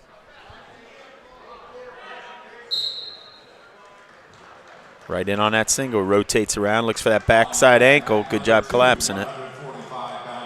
And a little stoppage in the action there. Case kind of, I don't know if he bit his lip or if he's bleeding there, but he kind of signaled to the referee to stop the action. They're probably, I would imagine they're going to award an escape here to Tisch. Didn't really see what happened there. I'm not 100% sure on that one, but he's been grabbing at his mouth. It looks like you said, either bit a lip or a tongue or something. Yeah, they're going to put Tisch back down, so no escape order. They just stopped that for a little bit of injury time. Case jamming there. He's got a leg laced when he comes up. So you do get one free injury timeout, is that correct? Yeah, you can get a stop. You get 2 minutes of injury time, and you can stop the action one time without any penalty. We got Tucker Kaufman up on the other screen, who's probably running a split screen right now, and comes out with the takedown right away. So he's up 2-0 in his match against the Ashland wrestler. And Tisch is down 2-0 in the first period. And Tucker breaks his guy down, throws a leg in himself. We got George getting back points there. He's good with those legs. He's got him stretched out pretty good. He's going to get the 3 count, see if he lets him roll back or if he tries to switch off. Switches off to a half right away. And he's staying out top of him.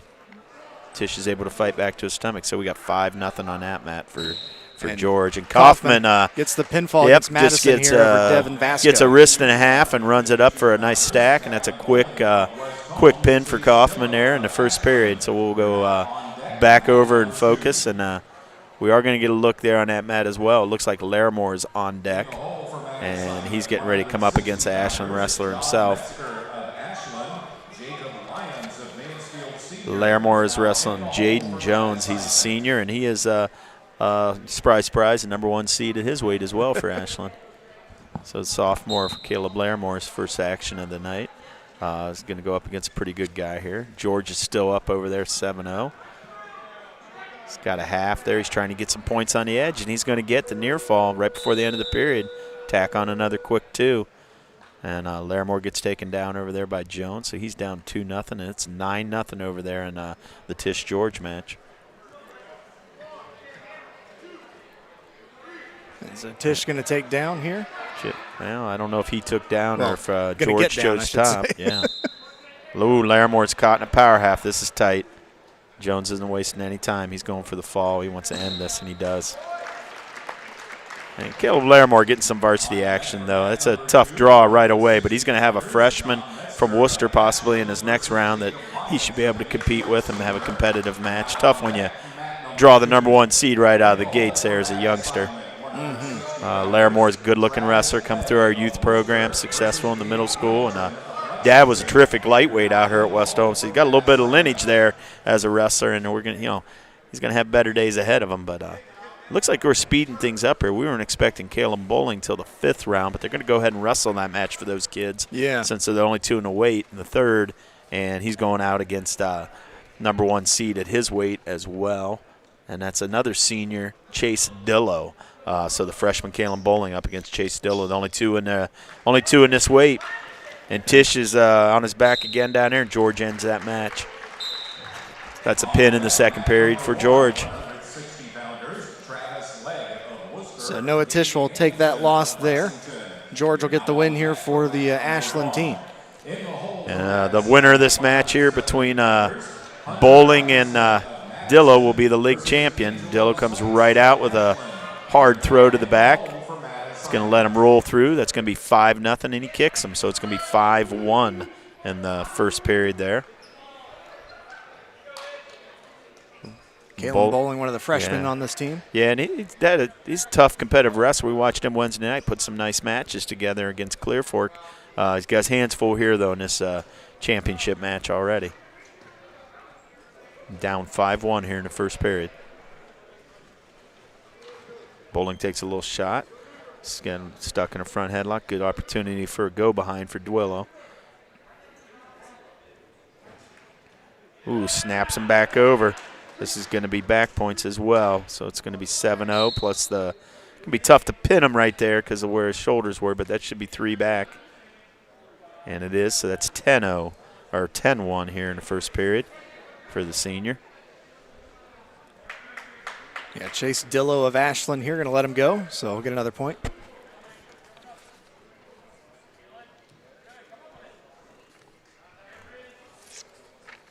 Mansfield Senior and Worcester battling away on the other mat as well. Back up to their feet, 10-2. Duello looking for more takedown points. Boy, he's heavy on that head, boy. He likes that front headlock, and he snaps it right to his back, but he's got a takedown here, 12-1, 12-2. So he kind of leapt into that headlock there. Yeah, not sure that's the most technically sound thing to do, but he's pretty aggressive with it. He really attacks your head and tries to snap you down and score from that position. And time will expire on the 1st period of this one, so should have, is it 10-2 or 12-2? I have 12-2 here after 1 period. Dillow's choice here. See what he chooses. I think his coach is kind of talking to him about those head shots he's taking there. I think he's trying to tell him snap it down one direction, come back the other with that cement mixer. He's going to choose top here. Dillow's type of wrestler, he looks like he wants the fall. It doesn't look like he wants to be content just to win by tech fall. He wants to get those team points for Ashland. He's got a boot in. Going to go up to a power half on the backside and just crank this over. Bowling's trying to fight it. No criteria met yet. Now we are. And he'll probably stay up here top to top, try to double lace it and see if he can get the fall. Bowling doing a nice job fighting it still, giving everything he's got to not get pinned. That's a tough order, though. Yeah, tough spot there. Victory going to be for Chase Dillow there by pinfall. The 152 weight class there, and as mentioned, the only matchup in that weight class here today. So, yeah, and that'll be last match of the day for Bowling. It'll be 0-1. Technically, O.C.C. runner-up. Russell, the senior there, right out of the gates, #1 seed. Looking at this, it kind of was trying to go by these rounds to see who was going to be up each round for West Holmes, but looks like we've kind of taken some matches maybe that were 5th round matches, and rather than having the bye, they've just kind of pushed some of those matches ahead. So we tried to circle this and give you an idea of who was going to be up each round for West Holmes, but that could change based on what they've decided to do now that they've went to 2 mats. Looking at it, I have the next match for West Holmes being Elijah Baldridge against Jesse Foster of Mount Vernon, and then I see Colt Cox wrestling a Madison wrestler, Dominic Weitzel, a sophomore. Those are the next 2 West Holmes opponents that I see coming up. But we'll see if that holds true with this change in format here of going to 2 mats. They might be trying to speed up that 5th round since they went to 2 mats. Yeah, going to a bit of a kind of flying by the seat of our pants a little bit here, just making sure to try to keep you guys as updated as we can here on the air, and we'll try to keep you in the know as far as the West Holmes wrestlers when they get up on the mats here. But we'll just kind of step back and let viewers watch these 2 matches as they go, and we'll step back in here shortly.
Step in and just kind of correct here.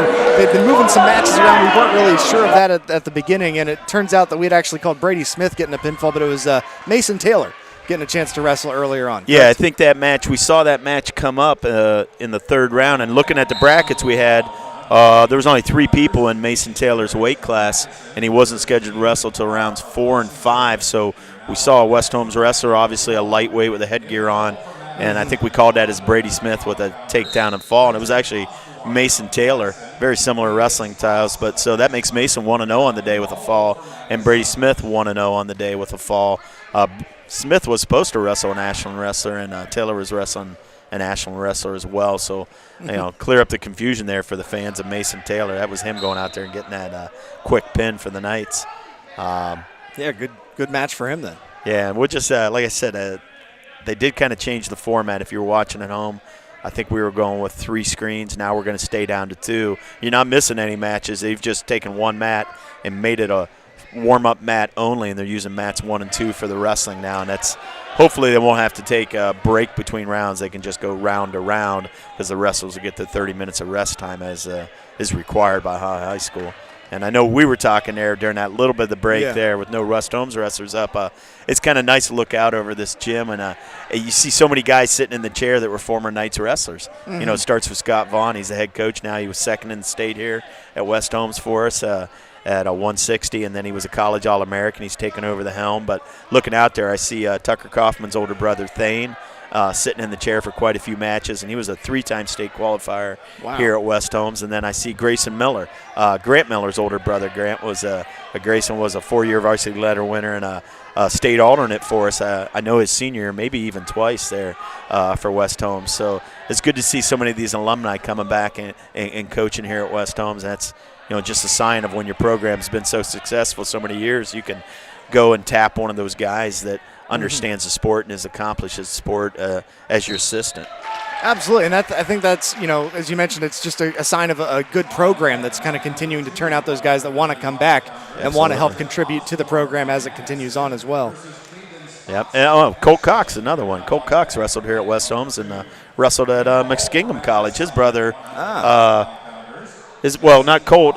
Colt's brother, then. Colt's brother. I can't remember the first name offhand, so I apologize. But his brother's down there coaching. So we got like 4 West Holmes alumni, joined by Jeremy Regula as well, who is a Claymont wrestler. We won't talk about that. You got to use the trick that I've learned to use here. You just Coach Cox. That's they don't have a first name. It's just and Coach. I should know it because I coached the young man myself. But he was a terrific wrestler and carried on his college career for a little while there at Muskingum College. So a lot of these guys coming back to give back, and not just because they have siblings on the team, which is nice to see, but just because they like West Holmes wrestling. Mm-hmm. Absolutely great to see, and of course we're still awaiting that next West Holmes wrestler to step up and get involved. We're kind of watching for any matchup that could show up as they've kind of started moving some of these later matches into these earlier rounds to try to help that distance as far as the time down between matches for each wrestler. And it just came to me in my old age, Caleb Cox. Yep, Caleb Cox. So yeah, welcome back, Caleb Cox. Glad to see him helping coach this program. All right, well, we will again step aside here just a little bit. We'll get back with you as soon as we get some wrestlers stepping up. We've got one guy on deck, it looks like, or in the hole, so should be very shortly here some more West Holmes wrestling taking place, but we'll continue to let you view these other wrestlers in the O.C.C. battle it out here at the O.C.C. tournament in the dungeon from West Holmes High School.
Foster.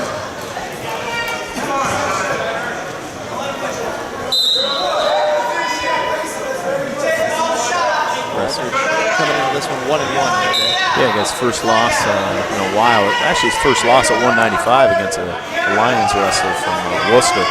Baldridge likes this underhook. It's kind of a position he likes to be in. He's strong, and he likes to get that underhook and drop to a leg.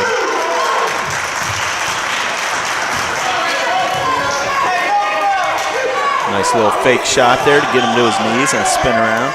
See what he can do on top here. That was good fake to get the wrestler to sprawl. He's always going right to that butcher. He's got that arm tight underneath. He should be able to walk around the head here and keep this bundled. And it's going to be tight. He's getting near fall. Good hard turn in by the Mount Vernon wrestler. Elijah not letting him out of it though. He's going to have at least 2 backs. That's going to be 4-0. He gave up his leg here.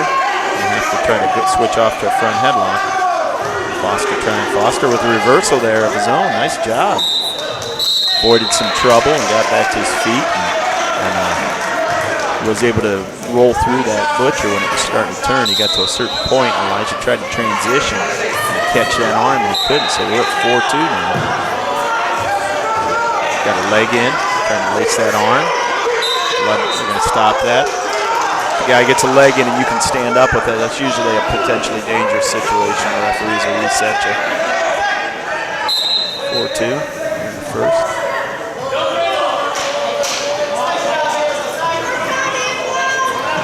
Going right back to their legs.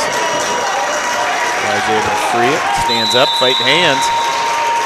Good job getting the escape. 5-2 Baldridge. First period. A junior for this Mount Vernon team. Shooting a double, trying to work in so he can get that leg. Baldridge's got to keep sprawling, trying to fight that. Digging his hand in there for a crossface. See if he can spin around. He's in on that though. See if he can work up here. It's short time, probably about 5 seconds. No points awarded.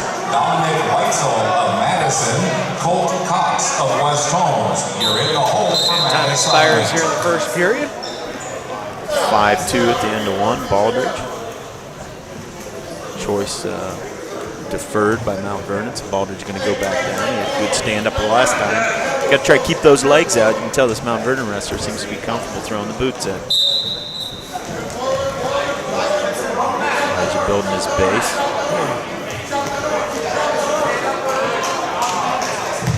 Try to keep your head off the mat, get some hand control.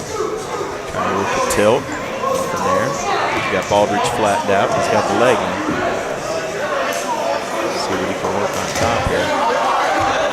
Got both legs in now. That's not a good place to be. He's going to flatten this out. Elbow in the back of the head, trying to look for a power half. Don't hang on to the camera. Because when you move, it shakes it. Even though you think they're not moving, Still got both legs in. They're going to give you a little bit of time to work here, but if you don't get an improvement, they'll probably get a stalemate out of this. Reset the action. Because you're so daggone jittery. Just sitting on his hips, trying to dig that foot out of there, see if he can get the legs out. So on there, it's just like going crazy. A little bit of power half, trying to stretch him out so he can get those shoulders exposed. Nothing yet. Good job on top here, though, by the Ashland wrestler, getting both legs in, keeping pressure on. Elijah's out. He's got the hips up over him. Good job. Real patient there, trying to get away on bottom. Dug his feet out, got it on the mat, was able to throw his hips up in him. That's going to make it 7-2 in the second. I'm going to turn it around for 2 more points. So. Yeah. I can hear Coach regularly in the chair kind of instructing E how to get out of those legs, and he listened to his coach. Did a nice job. Breaking the Ashland wrestler down. He's got that arm. If he can put it up on his back, he's got an opportunity to work something. Got a wing in, and Barr's got the wrist. He should be able to run this if he can catch that backside wrist.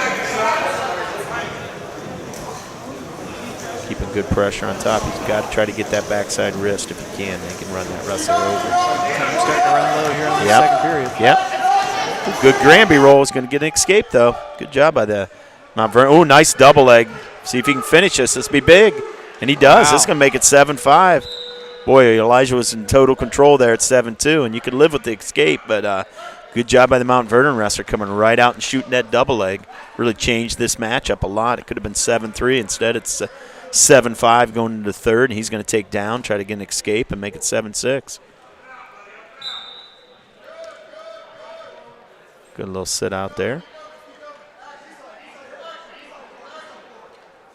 Elijah's going to go back to chopping those arms, try to work in those arm bars that he likes to work as a top wrestler.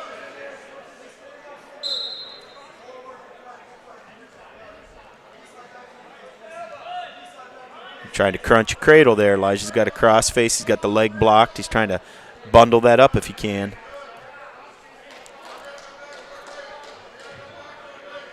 He had success with that one turn when he got that butcher. Similar situation here. He throws that cross face. Tries to catch that backside arm if he can, then he walks around the head. Now he's going to a power half. Not in the greatest position to run that, though, right now. You don't want to get too high on it. Chopping that arm.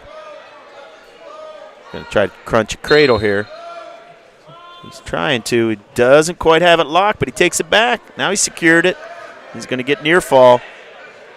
He's got his head in his forehead. Good job stretching him out with your leg. And just hold him there. Good job by Elijah Baldridge. That match could have went either way, really, going into that third period.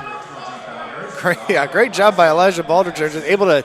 The impressive part for me was just his ability to keep him locked up there, because Foster's not a small wrestler. He was flailing around there and still able to keep that strength and get that pinfall. And I'll tell you what, good-looking wrestler. That escape and that double leg right at the end of the second really changed that whole match. I mean, really, 7-2.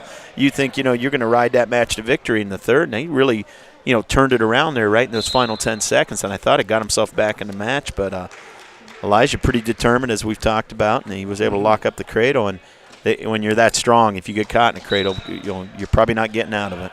No, that brings him to 2-1 here after his third bout here today, and we're back to another West Holmesless matchup here as Madison getting to wrestle here. I think it is Ashland here in the middle on mat 2, and Ashland also wrestling over there on mat 1, I believe. And it looks like they moved Colt Cox over to mat 1. He was looking like he was warming up to go out on mat 2, but now he looks like he's got his headgear on, anklet on, and he's probably going to take the mat next here on mat 1 at 220.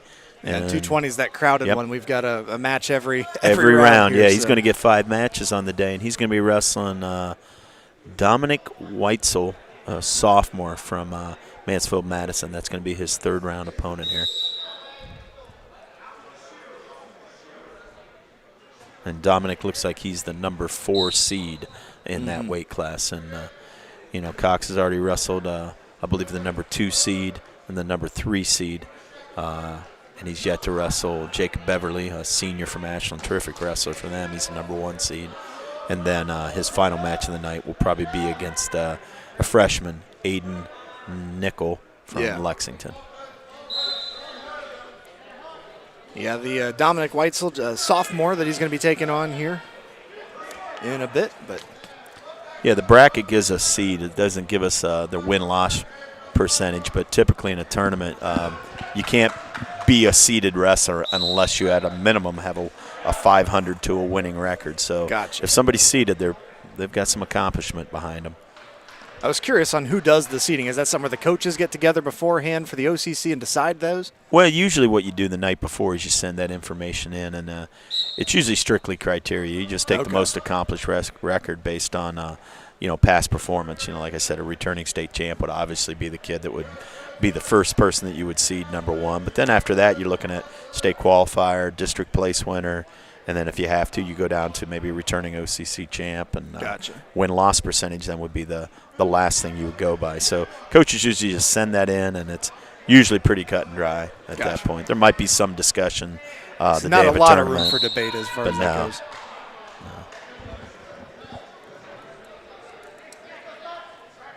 All right, well, while we wait for the next West Holmes matchup, we'll go ahead and go run back through some of the sponsors that are bringing this coverage here to you. Critchfield Law, Denco Marketing, Yoder Lumber, MRV Siding, Rody's IGA Marketplace, Commercial and Savings Bank, Finish Line Auto Body and Towing, Kaufman Realty, also Millersburg Electric, Keim is a big part of it as well. Holmes Siding, Millersburg Tire Service, Holmes Wayne Electric, Premier Pharmacy, Village Motors, RES Auction Services and HER Realtors, Wayne College, as well as Claxon Communications and WKLM. And of course, I want to thank the guys from Claxon Communications running the cameras and making sure that this all is streaming seamlessly. Casey Claxon and Ethan Parrish. I'm Brandon Benter, Will O'Donnell, the other voice that you've been hearing here all day today, and we'll step away. We'll come back as soon as West Holmes gets back on the mat.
For West Holmes, as mentioned, Colt Cox going to be taking on the wrestler from Madison here, the 4th-seeded sophomore Dominic Weitzel. And the match gets underway here. Lightweight wrestlers, you might want to start getting ready. We'll go directly into round number 4. And we just did get the PA announcement that round 4 will be directly after this round 3 ends because we've had enough space as far as time goes. Both guys just kind of feeling each other out right now, looking for a tie-up, looking for a position. On deck, mat number 2, 285-pounders, Jason Deeds of Worcester versus Preston Martin of Madison. Cox looking for a little shuck there if he can. Both guys in what we call a collar tie, pushing into each other. And you try to use that guy's weight, see if you can shuck him by you. Get a little of a cheap go-behind takedown if you can. Both guys kind of banging on the head, trying to get position. Just got to stay in a good stance and stay solid here.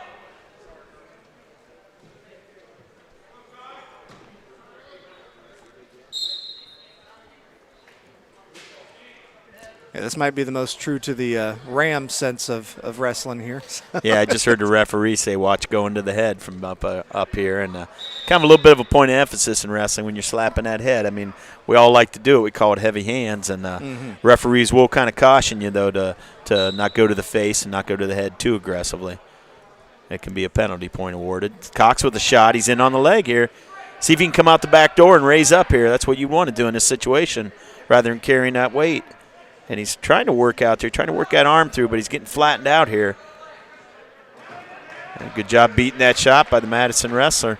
Cox looked like he had a position, had an opportunity to maybe raise himself up and get the 2, but now he's got to fight his back here, get back to his stomach. Good job. Short time in this period, probably under 10 seconds. Yeah, getting down to it here. 2-0 the period's going to end. Cox with the first leg attack of the match, but like I said, I thought he had solid position for a second. He had his hips underneath him, but once he got flattened out, the Madison wrestler was able to spin around and get that 2. And Madison wrestler's going to choose down, look to pad that lead right away. So Weitzel leading this one as we go to period 2 of this match.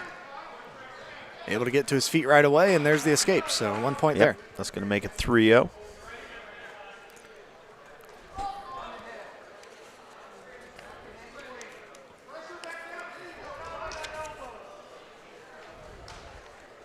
So right back to that tie-up. Both wrestlers trying to get that advantage here.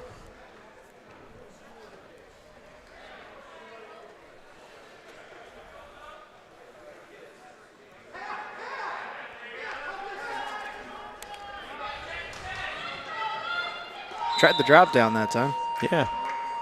Yeah, I mean, he kind of feels them, you know, in that collar tie. You're both heavy on each other. You're pushing into each other, and you want to try to use that wrestler's momentum maybe against him and try to change level real quick, get him kind of fall over top you or fall by you. Cox tried that shuck earlier, and that time tried to drop down underneath, see if he could get in on the legs that way. Work looking for that leg again, but he's got that collar tie. When you're outside of it, it's pretty easy for that Madison wrestler to kind of block with his forearm there. So you got to figure out a way to beat those arms and get an angle, not just come straight in, but kind of come in from a side angle. He hasn't been able to solve that yet.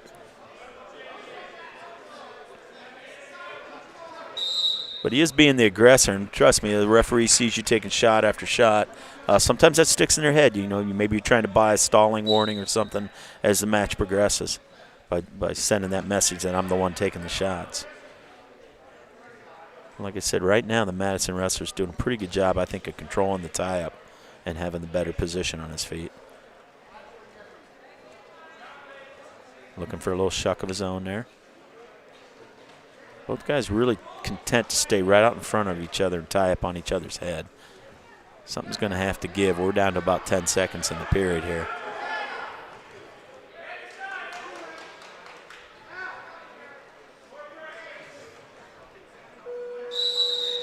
And so period 2 will come to a close as well. That's going to be 3-0, and Cox is going to have his choice, and his coaches are telling him to take down.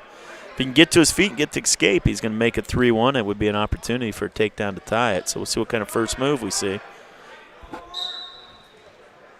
Breaks down. Good breakdown there on top. That's a good first move by the top man. And he's keeping some good forward pressure, digging his toes on the mat and keeping his weight on the upper half of Colt Cox there. Colt's going to have to try to get his knees up under him and build a base like he just did.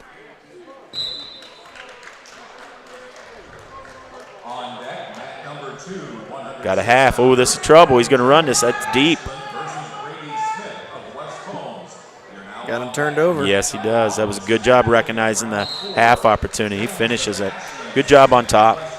Yeah, nice move there for Dominic Weitzel. Going to get the pinfall victory there. Colt Cox will take the loss, but wrestling will continue here as we've got more action getting ready to get underway. Looks like we got our heavyweights coming out here on both mats. West Holmes doesn't have a heavyweight in action today. It's our sophomore Colin Gardner who's been the guy getting the call this year, and he's got a little bit of a hip injury. I think he probably could have went, but I think it's one of those situations where you got bigger fish to fry with a sectional coming up, and you want to make sure everybody's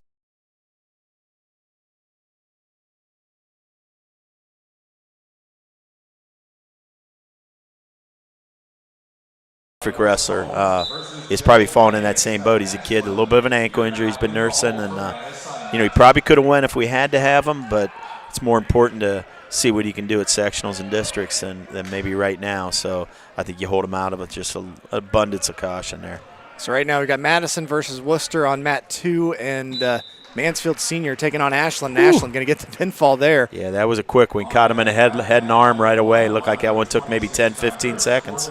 And that one, just before that, I had been looking over there, and Mansfield Senior had been trying for the almost the throw to take him down, but Ashland able to turn it around on him.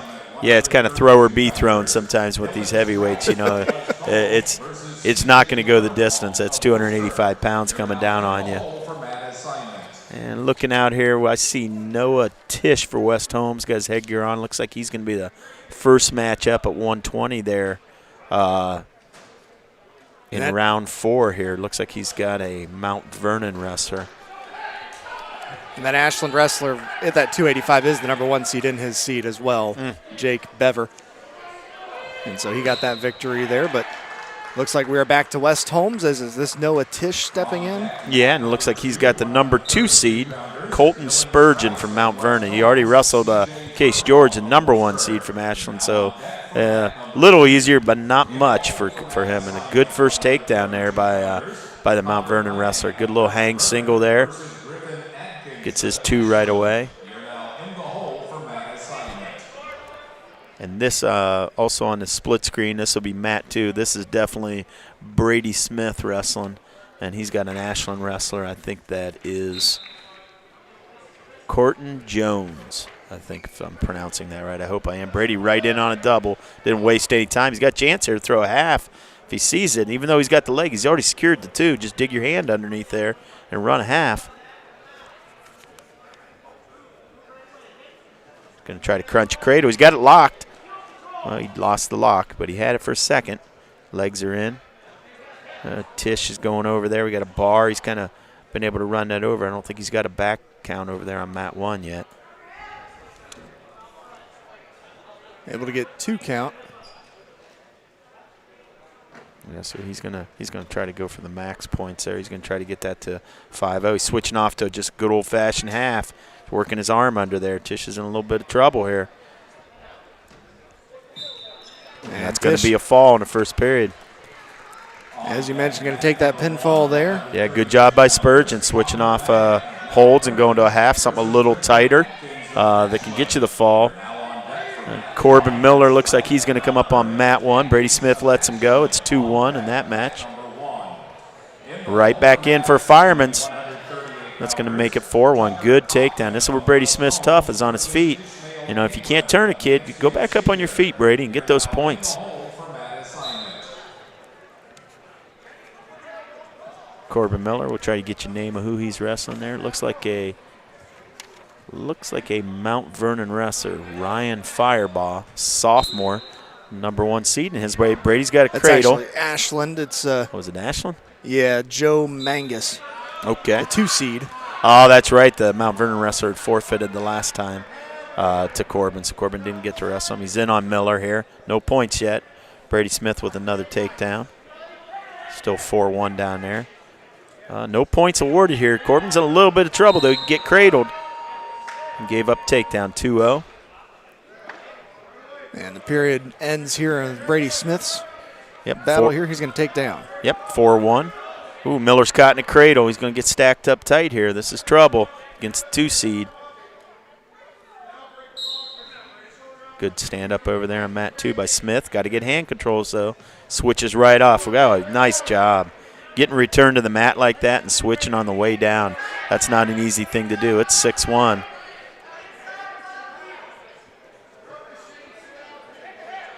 Miller's in that same cradle, so they're not going to award the points until he breaks that hold.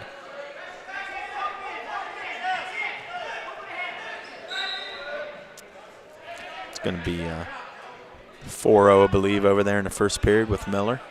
Smith a little out of position here with the legs here. He was up 6-1. He got a little high. This has been a little bit of a problem sometimes. Going to give up a reversal here, maybe even some back.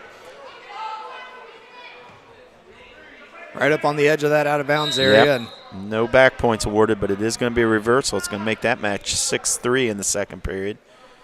And Miller's in another cradle, boy. You notice there, might not want to take down this Ashland wrestler's really solid with these cradles.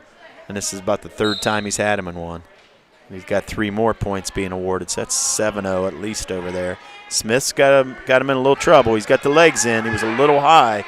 Smith was trying to pull that head under. Might want to let go of that and switch off to something else if you're Smith.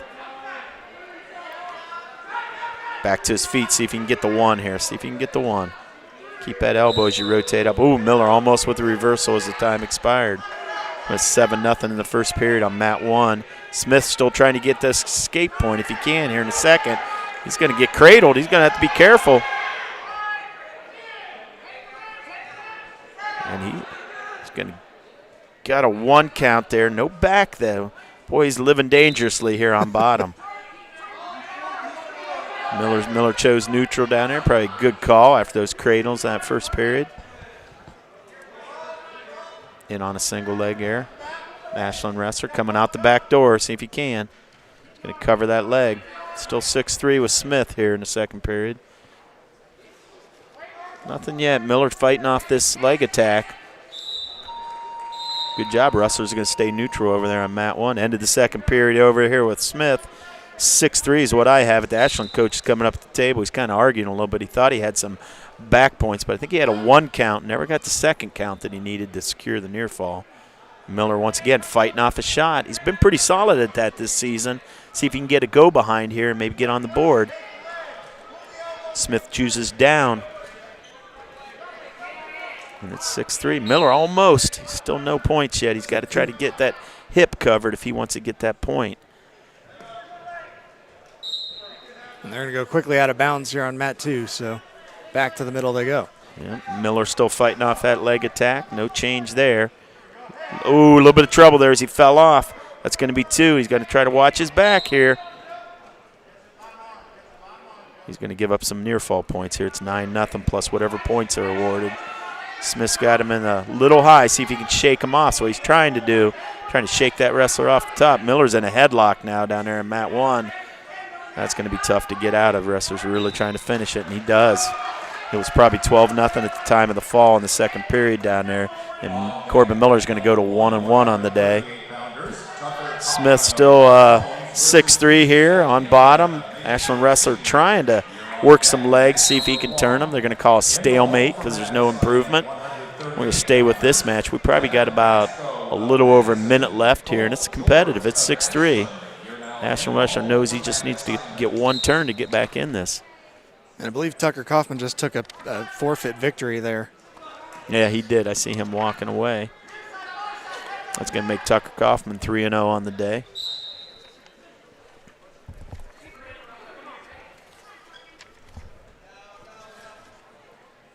Ashland wrestler's got a leg in. He's been pretty solid with those legs. Smith trying to pull him off, trying to shake him off. He's a taller wrestler. A couple times I think his hips have been a little out of position, but Smith hasn't been able to take advantage of that yet. He's trying to stretch that power half. He's got both legs in right now. Referee let him work it for a little while. If you're Smith, you're just trying to hold on and maybe get a stalemate here. He's battling Corbin Jones of Ashland.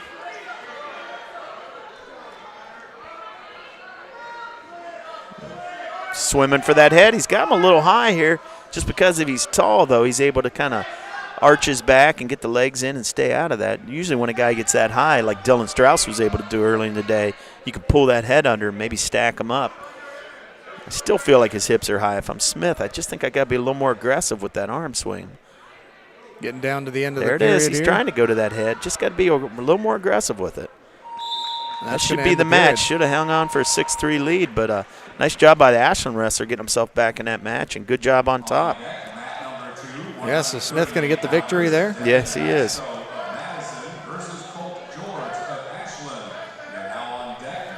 So some more points there for West Holmes, and it looks like another West Holmes wrestler stepping out. Is this Dylan Strauss? Yep. Dylan Strauss 2-0 on the day. Going to be taking on Worcester. And this is C.J. Furlong, a freshman. Yep, C.J. Furlong, a freshman. Good-looking body, though, on this freshman. Boy, he's put together. Not sure what – he's an unseeded wrestler. But he looks pretty athletic, so Dylan better be ready here. And, of course, Dylan Strauss, the 1 seed in his weight class here at 132. Yeah, setting up a showdown probably here in the last round, really, for Dylan if he gets by this Worcester wrestler with Griffin Atkins, Jr. out of Ashland, the 2 seed. They haven't met anywhere this year, but that should be a nice championship match. Should be a fun one to watch. Strauss going right to the cement mixer. Good snap down. Going to try to get off the mat right away. Look up, and it's over. Good job. He's ready for that showdown with Atkins. I think he probably thought to himself, I'm just going to get off the mat and save my energy. And that's a move that we've seen Dylan Strauss use a few times, that cement mixer. He's pretty successful with it. Yeah, usually you think of that move and you think of a kid like Elijah Baldridge, big, strong guy. But you look at Dylan's build, he's a deceptively strong kid. I mean, he's got kind of a lankier build, a little wiry, but strong, good hips. And when he hits that move, he hits it quick. He gets his hips through. It really doesn't have as much to do with your arms as much as your core and your hip strength, and he's really effective at it. So we've hit another spot here where it looks like West Holmes going to be on the sidelines here for a short bit. So we're going to step back and let you guys watch this one, and we'll be right back here as soon as we see West Holmes getting ready for another matchup here coming up very shortly.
Out on the mat for West Holmes.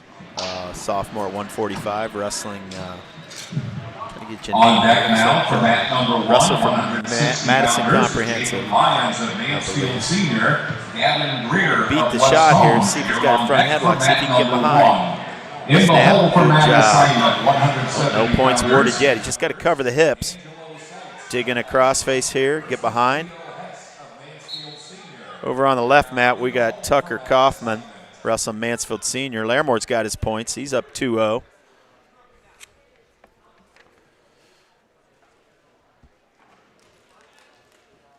Tucker Kaufman with a nice takedown here against Mansfield Senior wrestler. Laramore still up 2-0. Tucker Kaufman kicks him out, 2-1. Double leg, good lift. Going to get back points out of this. They're going to stop the match for injury time. That's not a slam, though. That's just 2 points and 2 points awarded for Tucker. Can you hear me? So that's going to make that match 6-1 down there. Laramore's still working here, trying to get a near side cradle. Good job clearing that leg. Get some back points out of this, Caleb.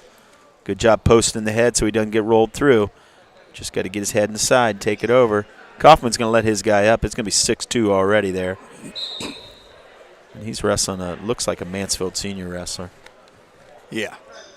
Yeah, that was the one that I thought that he had gotten a forfeit win, but apparently that was not the case. And that's a takedown. That's going to be 8-2. That was probably one where they had to give the wrestler enough time to rest between matches. So sometimes you do see a match get bumped back a little bit so they can get that guy some wrestling. And we got a reversal awarded there right at the end of the period. So Laramore gives up a reversal on the edge over there. Tucker Kaufman with the fall. Quick work over there in the first period. Racked up about 10 points before he got the fall for the match. And Laramore, nice switch. Ooh, see if they give him any points at the buzzer. No points awarded there. That was a nice switch right at the whistle there. See if he goes back to that here. He's going to defer choice. Tell you what, Caleb looked pretty good with that first takedown with that snap and spin. I'm not so sure I wouldn't go back up on my feet for a little bit in this match. We'll see what he chooses to do. Laramore battling Lindsey Young of Madison. She's digging in. She's just trying to get herself in a position for maybe a Granby or a Peterson. Laramore's able to break her down. We've also got another That West looks Holmes like wrestler over here. Gavin This is Gavin. Greer, right out there to the upper body stuff that he likes so well. Taking on Mansfield And he's Senior. going to end up with a head and arm and a headlock here. Let's see if he can finish this right here. This is Jacob Lyons. Yep, Jacob Lyons, good wrestler from Mansfield Senior, but Greer's going to get some back points out of that right away. I'm not sure if they gave 2 or 3 there, but he definitely has the lead here after that. It's going to be either 4-0 or 5-0. Lyons, no change yet. Greer's still in control. Laramore Store working on top. No points. That's going to be a reversal rewarded there, so it should be 4-2 here, I believe, with Greer and Lyons. That'll be a high-scoring match. Both these guys have the ability to score in bunches. Laramore real methodic on top over there. Goes out of bounds. They're going to return to the center. Lyons throws a leg in. They're standing up, though, so they're going to stop that. Lyons has to be careful with that. If you keep doing that, they'll call a top man for stalling. You can't use that potentially dangerous situation as a way to prevent your wrestler from getting away. We got a little stoppage in the action on that one. There's a little bit of blood time there for Greer. They're going to go over and try to clean that up. A little nosebleed. Laramore doing a nice job on top here. Madison wrestler chose down, and Laramore's trying to work a bundle, trying to work a butcher, but doing a good job keeping his weight in the right position. Getting off the hips enough that the referee's not going to call you for stalling. He's got to try to work up and break her down, though. She's doing a nice job trying to build her base. And Greer's returning to the mat here. He's on bottom still. Lyons going to mount him optional. You got to watch, make sure he doesn't pounce on you. Yep, throws boots in. Stand up if you're Greer. See if you can stand up, get a fresh start. Trying to pull those arms out. Yep, trying to break him down. And Laramore does finish the period on top. He rides him out. Going to chose down, try to get that escape point, get the lead.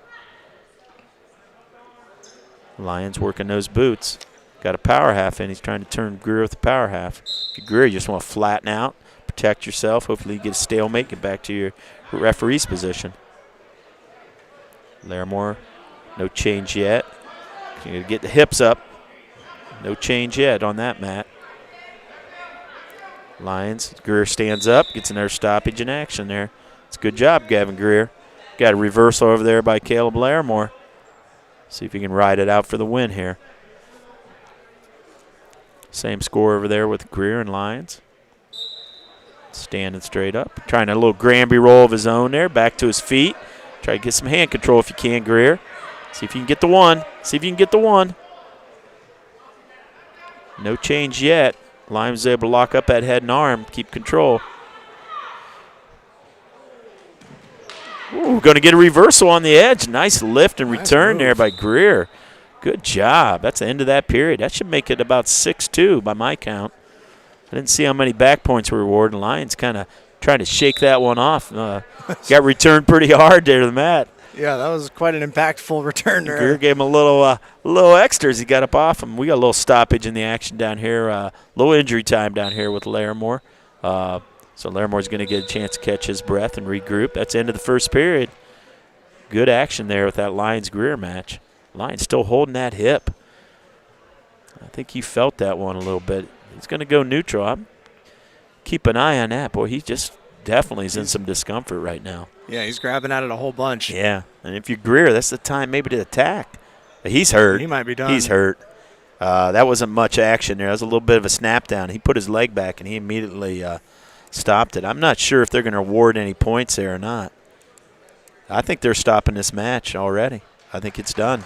Wow. He might have had a pre-existing injury that we didn't know about, but I know he was put down pretty hard, and he's been holding that hip ever since. So that's a big loss for them because he's a quality wrestler. And for Greer, that's moving to 3-0, I believe, on the day. I believe so, yeah. Larimore's back in action here. We can look at that match. Caution on the top, man. Referee saying you kind of pounced on him a little hard. You got to get on under control. I think all Larimore has to do here is ride it out for a win, so just stay solid, stay in good position.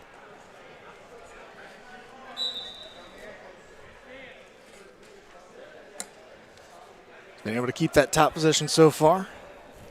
He's got an arm bar. He's got that backside wrist trying to run it over. Just be under control. You got to secure that backside wrist. Madison wrestlers did a good job getting out of that, working back to her base. Your Larimore, just keep that forward pressure.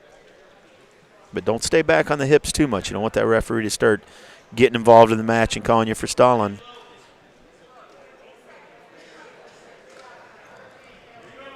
Short time here. The towel man's out there, so we're down to probably 10 seconds at least. Larimore's just got to stay in solid position, not get high. I think he's going to ride this out for a victory of the day. And there it is. Good job at Caleb Larimore. Good job on top. Wrestled smart. First win of the day. That takes him to 1-1 for the sophomore at 145. Wrestling up a weight, too. He's not a natural 45-pounder, but that's where the opening is in the lineup, and he's responded. Yeah, nice job by Caleb Larimore. He's going to get the victory there. And since we've been moving from round to round here, figured I'd update some of the team scores here. So West Holmes just moved over 100. Ashland in first place at 147 on the day. West Holmes at number 2 at 101. Madison Comprehensive at number 3 at 68.5. Mount Vernon at number 4, 62 points for them. Worcester with 49.5 points at number 5. Mansfield Senior at number 6 with 40.5 points. And Lexington up to 8 points so far on the day. As we mentioned, Lexington only 4 wrestlers today. Not expecting a lot for the team numbers, but obviously individuals have a chance to do well here this afternoon. But now we're back to another spot where West Holmes on the sidelines. It looks like Mansfield Senior battling Ashland on the first mat. Yeah, and if they don't move anybody up from the earlier rounds, we should see Elijah Baldridge and we should see Colt Cox this round. They should be the last 2 wrestlers for West Holmes. And then we'll be going into that 5th round, and we'll probably be able to tell you whether guys are wrestling for the league championship match in that round. Even though it's not a traditional bracket, we kind of keeping track of our win-loss records, and if a guy's undefeated going to the last round, we know he's got a chance to secure league honors.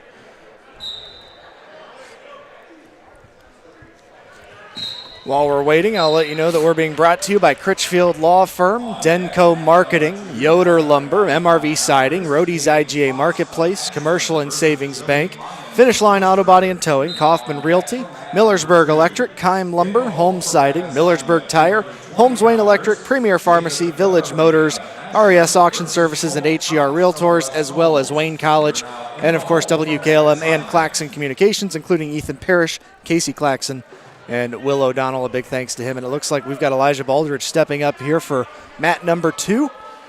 Yep, Elijah going in against, looks like Trenton Osborne, senior, number 1 seed from Mansfield-Madison.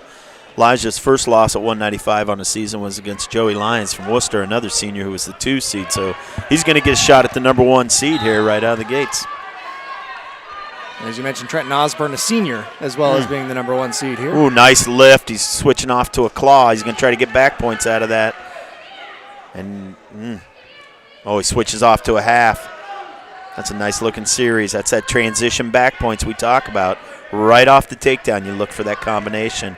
E trying to roll through it, but he's got that backside arm controlled. So he's going to get 3 near fall, so 5-0 right out of the gates. He's got a half. He needs to jump sides. And if you're E, you got to try to get back to your stomach and build a base. Osborne's not messing around. No, he seems like he is very much in control of this one so far. Yeah, aggressive right out of the gates, and I like the way he went from the lift right to a near fall. That's a great opportunity to score back points off a lift.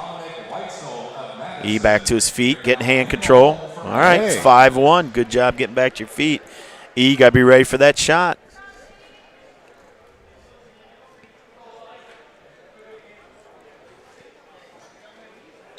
Ooh, could be trouble here. This is a head and arm. This could be a cement mixer of his own. He's reaching around the back, trying to get deep on that hip. See if he can get his hips in front. If you're E, you got to try to back up out of this. Nice shot to the single leg. Pulls the leg up in front of him. He's going to try to treetop it. That's going to be 2 on the edge. They're right up on that edge there, but keeping his feet in is Trenton Osborne. Yep. And he's trying to pull Elijah back in. Well, I'll tell you what, and he's showing why he has that number 1 seed right now. That's some good stuff. I mean, he really looks for his back points off the finish right away. So that's a kid. When you're thinking about fighting a takedown, he's thinking about scoring back points. Oh, he locked up a cradle. If he can take this back, this is going to be more back fall. Yep. He's able to break the hands, but he's got at least 2 back already. And that's going to make it 9-1. Getting down on time here. And that'll do it for the first period. Yep, 9-1 after 1. Yeah, very successful first period there for Trenton Osborne. Yeah, you mentioned it. Yeah. He's showing why he's that number 1 seed. Very impressive wrestling. And he's content to stay on his feet, and I think that's a good choice. He's solid on top, and if you're dominating the match, stay in your best position. Well, Ooh, nice little shuck. He's got the leg. Let's see if he can finish this. He's trying to go out there. Well, he tried to pull a little page out of Osborne's playbook and see if he could finish that right to the back. Good low single attack there. Boy, you don't see many 195-pounders shooting low singles. That was solid. That's going to make it 11-1.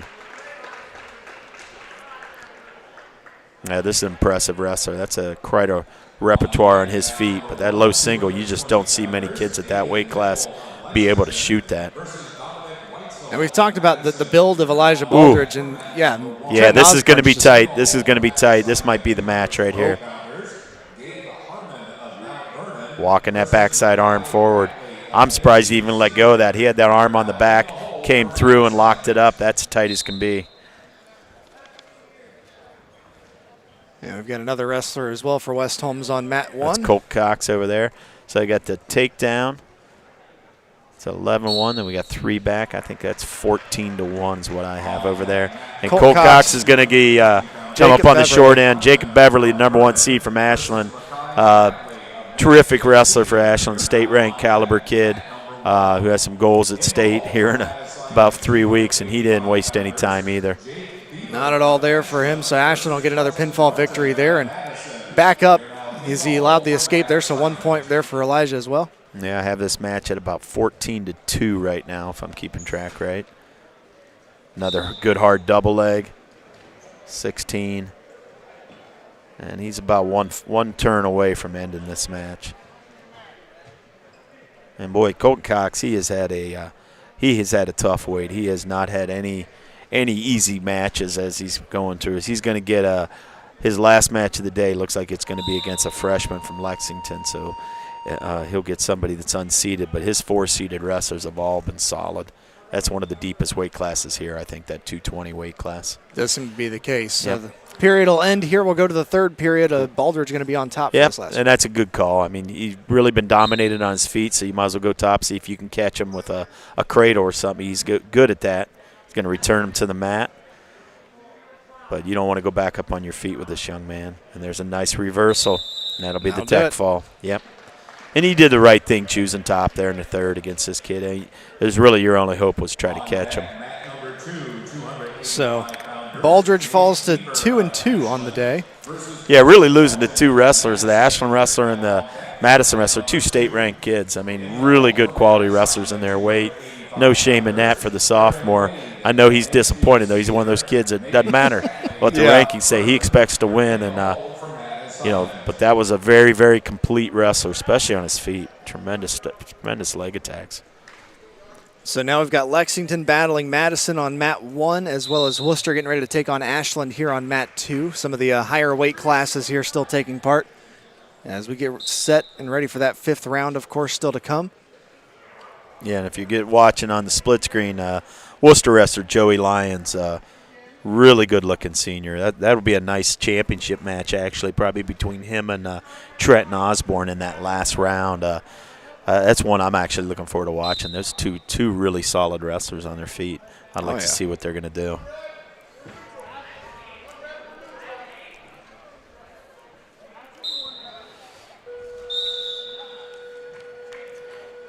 And I'm not sure. I'm looking down at that mat. It might be even a Worcester and West Holmes alumni. Looks like, if I'm guessing right, that looks like Clint Carmody sitting in the chair. Clint was a second in the state for West Holmes and a Division II All-American wrestler at Ashland College, and I think he's been working with the Lions kid, and that would explain a little bit because his technique is really solid, especially on top. Really like some of the stuff he does with the legs, and I got to believe that Clint's kind of toolaged him a little bit on that. Always fun, again, to see those alumni coming back, and even if they're involved with other schools in the area, it's cool to see them. Yeah, and Clint was a Worcester wrestler who West Holmes, we got him his senior year, and he was second in the state for us, lost a tough state title match to Mentor Lake Catholic wrestler, but had a real nice college career over at Ashland, and obviously if he's helping out at Worcester, that's a benefit to them because this young man Joey Lyons, I see some good dumps for a finish for him on his feet, and I really like some of the stuff he does when he throws the legs, so I'm looking forward to that match against Osborne to see that one. As far as the team numbers after that last little round here, Ashland's still, of course, sitting at number 1 at 161 points. West Holmes has 107. Madison Comprehensive jumped up a bit after that Osborne win. They have 72 points. 62 points for Mount Vernon in number 4. Worcester at 5 with 53 points. Mansfield Senior sitting in 6th with 40.5 points. And Lexington in 7th with their 8 points on the day.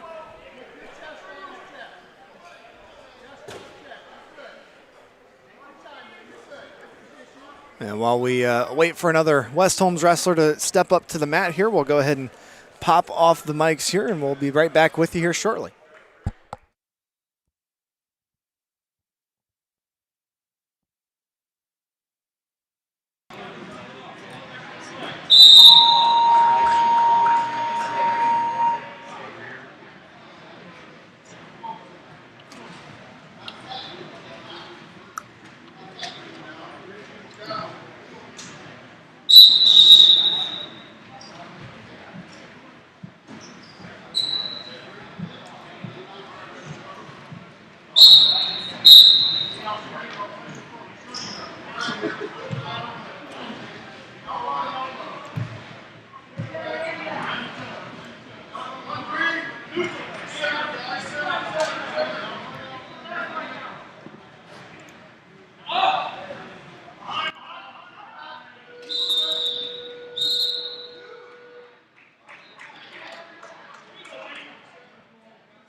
On deck, mat number 1, 285-pounders, Aaron Wade of Mansfield Senior versus Nate Stradley of Mount Vernon.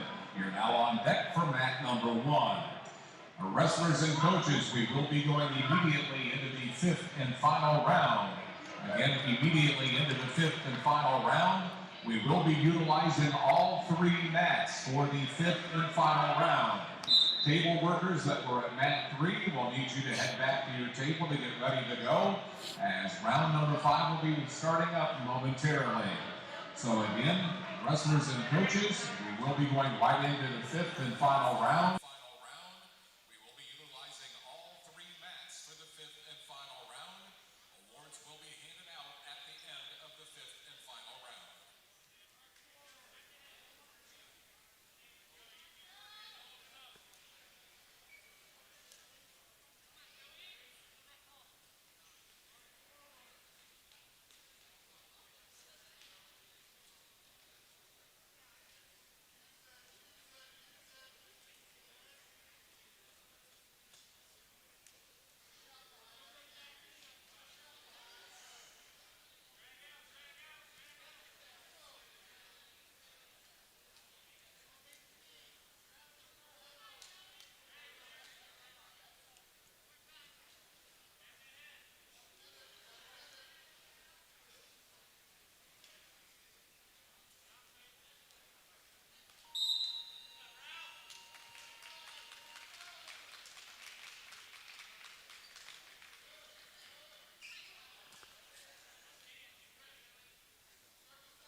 Let's go ahead and clear mat 3. Let's clear mat 3. We're going to go ahead and put a match on deck for mat 3. Again, match on deck for mat number 3. So on deck for mat 3, we will put 106-pounders, Brock Blankinghorn of Mount Vernon, Brady Smith of West Holmes. You are now on deck for mat number 3. Mat 3, don't start wrestling until we are ready to begin that 5th round. We just want to try and get ready. So again, Blankinghorn of Mount Vernon, Smith of West Holmes at 106. You are on deck, mat number 3. In the hole for mat assignment, 106-pounders, Mike Thomas of Madison, Corbin Jones of Ashland. You're now in the hole for mat assignment.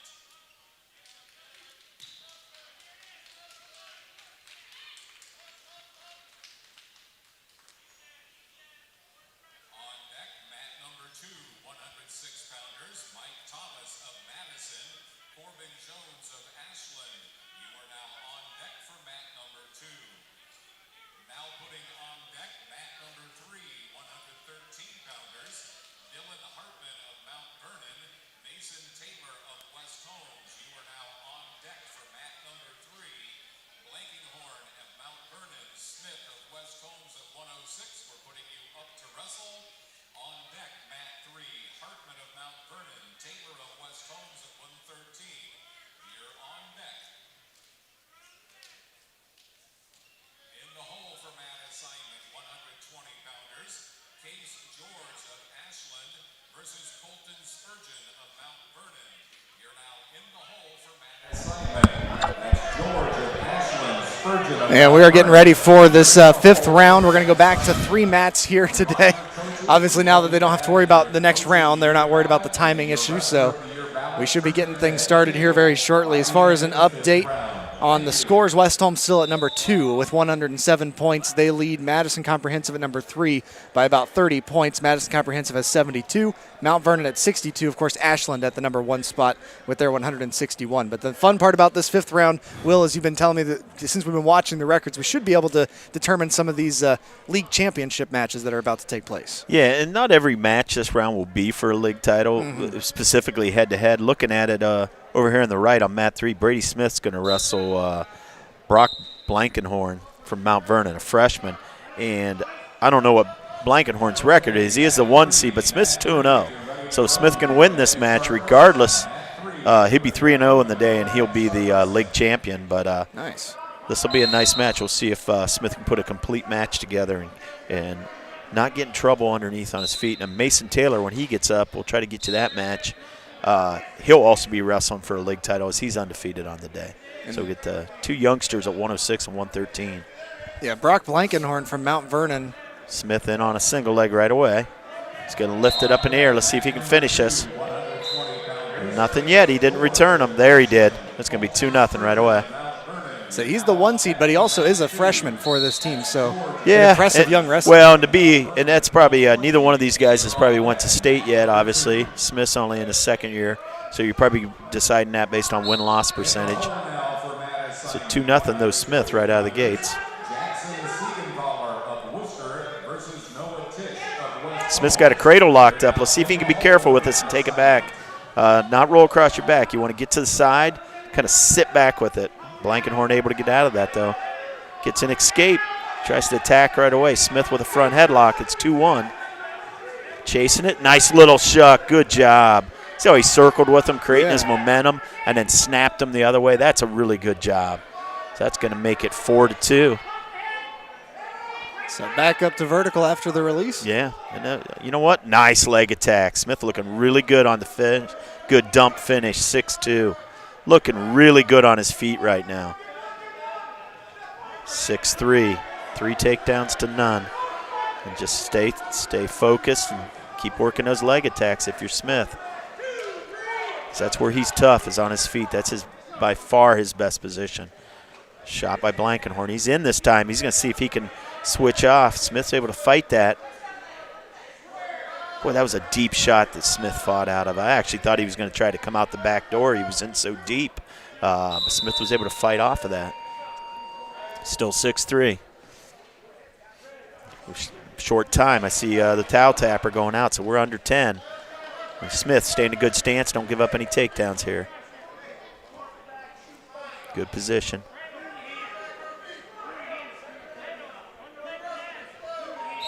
Good period, 6-3, 3 takedowns, 3 kickouts.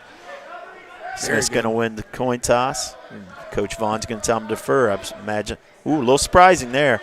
I thought the Mount Vernon wrestler would choose down, try to get the escape point, but he's going to go neutral, and it's 6-3, so that might have really helped Brady Smith take away that opportunity for the escape point. I'm surprised by that. Smith right away in on the attack. Nice shot. You got to rotate up with this. Got to rotate up. Mount Vernon wrestler is going to try to whiz her out of this. Doing a good job defending it. Smith's back up to his feet. Nice finish. That's going to make it 8-3. Well, and I would not be surprised if Coach Vaughn doesn't just say stay on our feet with this young man. Smith's looking for that cradle. He's got it locked. Let's see if he can sit back with it. Don't try to roll through it. Just try to sit back. Been able to lock it up, but Blankenhorn's done a nice job attacking the hands and fighting through it. Does again. He's probably going to square up and get one. Yeah. 8-4. Yeah, good job defending that cradle by Blankenhorn.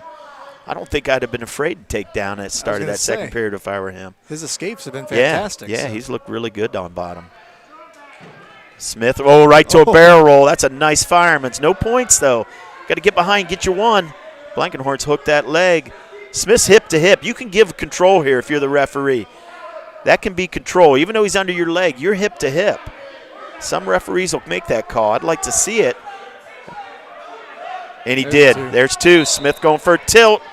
See if he can get the back points. He's going to get some near fall out of this. Oh. At a minimum, it's 10-4. I don't think he gave him any back, though. But he did give him the takedown. Well, he's got to be a little under control when he hits those tilts and those roll-throughs, because a little slower, and that would have blown this match open. Right now I got it 10-4. Smith's a little high here. Good job getting out of bounds there. No back, though. Coach Vaughn was hoping for it. He was able to stay on the back. Yeah, 10-4 here. Nice breakdown. A short time in the period. If you're Smith, you want to try to ride this out. You're probably under 10 seconds. Stay good position. Watch the rolls. Take this big lead into the third period. And That's the end of the period. We're going to be 10-4 going to the third. A little surprised here. Coach is putting Smitty down. Okay, wow. Want to get that escape point. We've been dominant on our feet. We've gotten 5 takedowns to none, but we'll see what happens. We can pad the lead with an escape. It's 10-4 as it speaks, so Smith trying to work up. Watch, get hands. There you go. Fight those hands as you come up. Trying that switch. Blankenhorn trying to break him down. Smith doing a nice job staying in his base. Oh, coming up. Got to watch, trying to crunch the cradle. Got to get a whizzer here and fight hands if you're Smith. Oh, a little cutaway. It's not a move you see very many guys hit here. There's no change, but if you can get him to his base, he could get a reversal. Nice job. 12-4 here in the third. That's a major decision at this point. Boy, if you're Smith, just stay smart. You don't roll across your back for anything right now. Boy, probably the best match I've seen him wrestle here in the last week. I know he's been off the mat for a little while and trying to get his conditioning and his technique back to where it was before he had that layoff. This has been probably his most dominant performance of the tournament. Yeah, he's looked real good out here on this. Yeah, very impressed with his ability on his feet, and I think that's where he's going to make his money. It's just taking guys down. Ooh, jump sides. Got a half.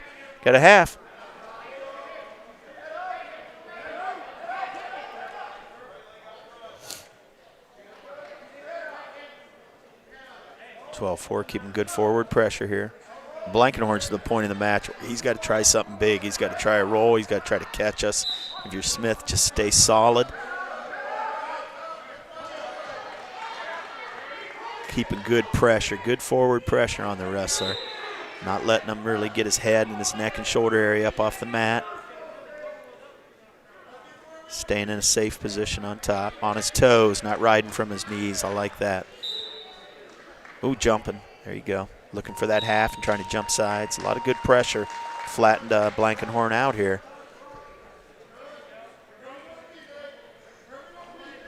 And short time. Brady Smith's probably about 10 seconds away from being a league champion as a junior. Just stay solid. It's still 12-4. 5 seconds probably. And nice job. Brady Smith, 3-0 on the day. First league champion for the West Holmes Knights here in the tournament. Yeah, good complete win against the #1 seed. So Brady Smith gets the win there. Congratulations to him. Congratulations, Brady Smith, league champion, in only his second year wrestling here at West Holmes. I'm sure Coach Vaughn's real happy about that one. Gotta be. Works hard in the room. That's good to see that be rewarded on the mat. And here we go. We got Mason Taylor. Mason Taylor looking to become our second league champion, and he's wrestling a #1 seed as well. Looks like Dylan Hartman, a junior from Mount Vernon. So we'll see if we can go 2-0 here in the championship round. I don't know Hartman's record on the day. I assume he's 1-0 as well, but I know Taylor is. So if he can secure this win, 2-0 will give him a league championship. And he's only a sophomore wrestling 113. Taylor coming in as the 2 seed here. Yep. Taylor, like you said, that typical style. He likes to get down on that knee. Nice low single. Trying to come out the back door. Hartman grabs his ankle, though, as he tries to come up through. So no points awarded. You see Taylor, he likes to get on that, put that hand on the mat, a knee on the mat, stay low, and attack you low. That's a stalemate, so back to the feet. It really forces you to change levels. It's hard to wrestle with him like that. Hartman trying to match that level change with getting down with him. If you're not comfortable down there, though, that's not to your advantage to try to do that. Taylor trying to come out. Hartman going to try to work up. Ooh, good reshot there. Taylor's going to have to keep his hips down and get a whizzer in. Now he's got a front headlock. Hartman's got that elbow. He's trying to drag out of it. A little bit of dangerous situation with Taylor. Hartman trying to drag out and he's dropped to the leg. Taylor's going to push down on the head, no change. Try to hop out. See if he can cover. No change. No points awarded yet. He's got that backside ankle now. This could be trouble. Yep, he's going to get to 2. Good series there by Hartman. Now he's got a leg in. Kind of a lanky wrestler. If you're Taylor, just try to get your hands up on the mat and get a fresh start here. See if you can come up hands off. 132-pounders, Dylan Strauss of West Holmes. Hartman's got to be careful not to get too high. Yep, we saw that earlier. In the hole for Matt assignment. Taylor's underneath there. If he can switch out that arm and get a barrel roll, he does. 2-2. Yeah, Hartman had the legs in. He just was kind of hanging off Taylor. He's a shorter wrestler. We've also got Noah Tish getting ready to start over on mat number 1 against Worcester. Yeah, Noah Tish 0-2, looking for his first win on the day against Worcester wrestler. Taylor's short time here. Taylor needs to ride him out, keep his period 2-2.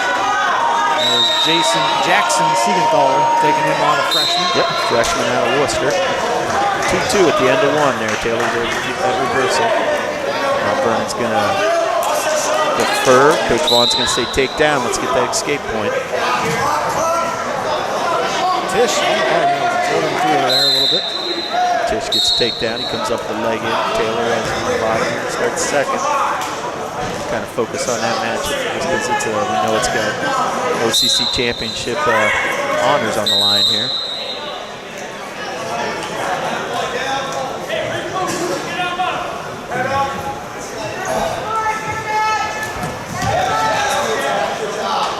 Change it down there.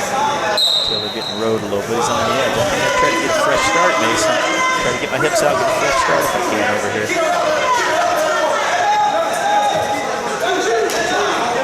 Again, he's a little high. This is where you got in trouble last time, Hartman. You got a little high when you tried to throw those legs in. You look at that, you can see where Taylor's hips are. He could really pop out here and get him in some trouble.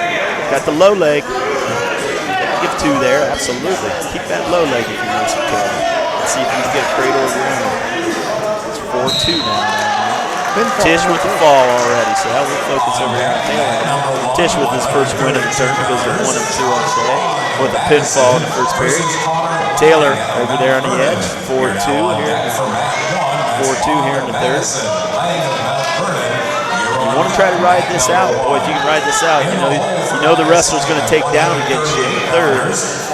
Try to get his escape, but if you're Taylor, going for a tilt over on the side. Nothing yet. There's a count. He's going to get near fall.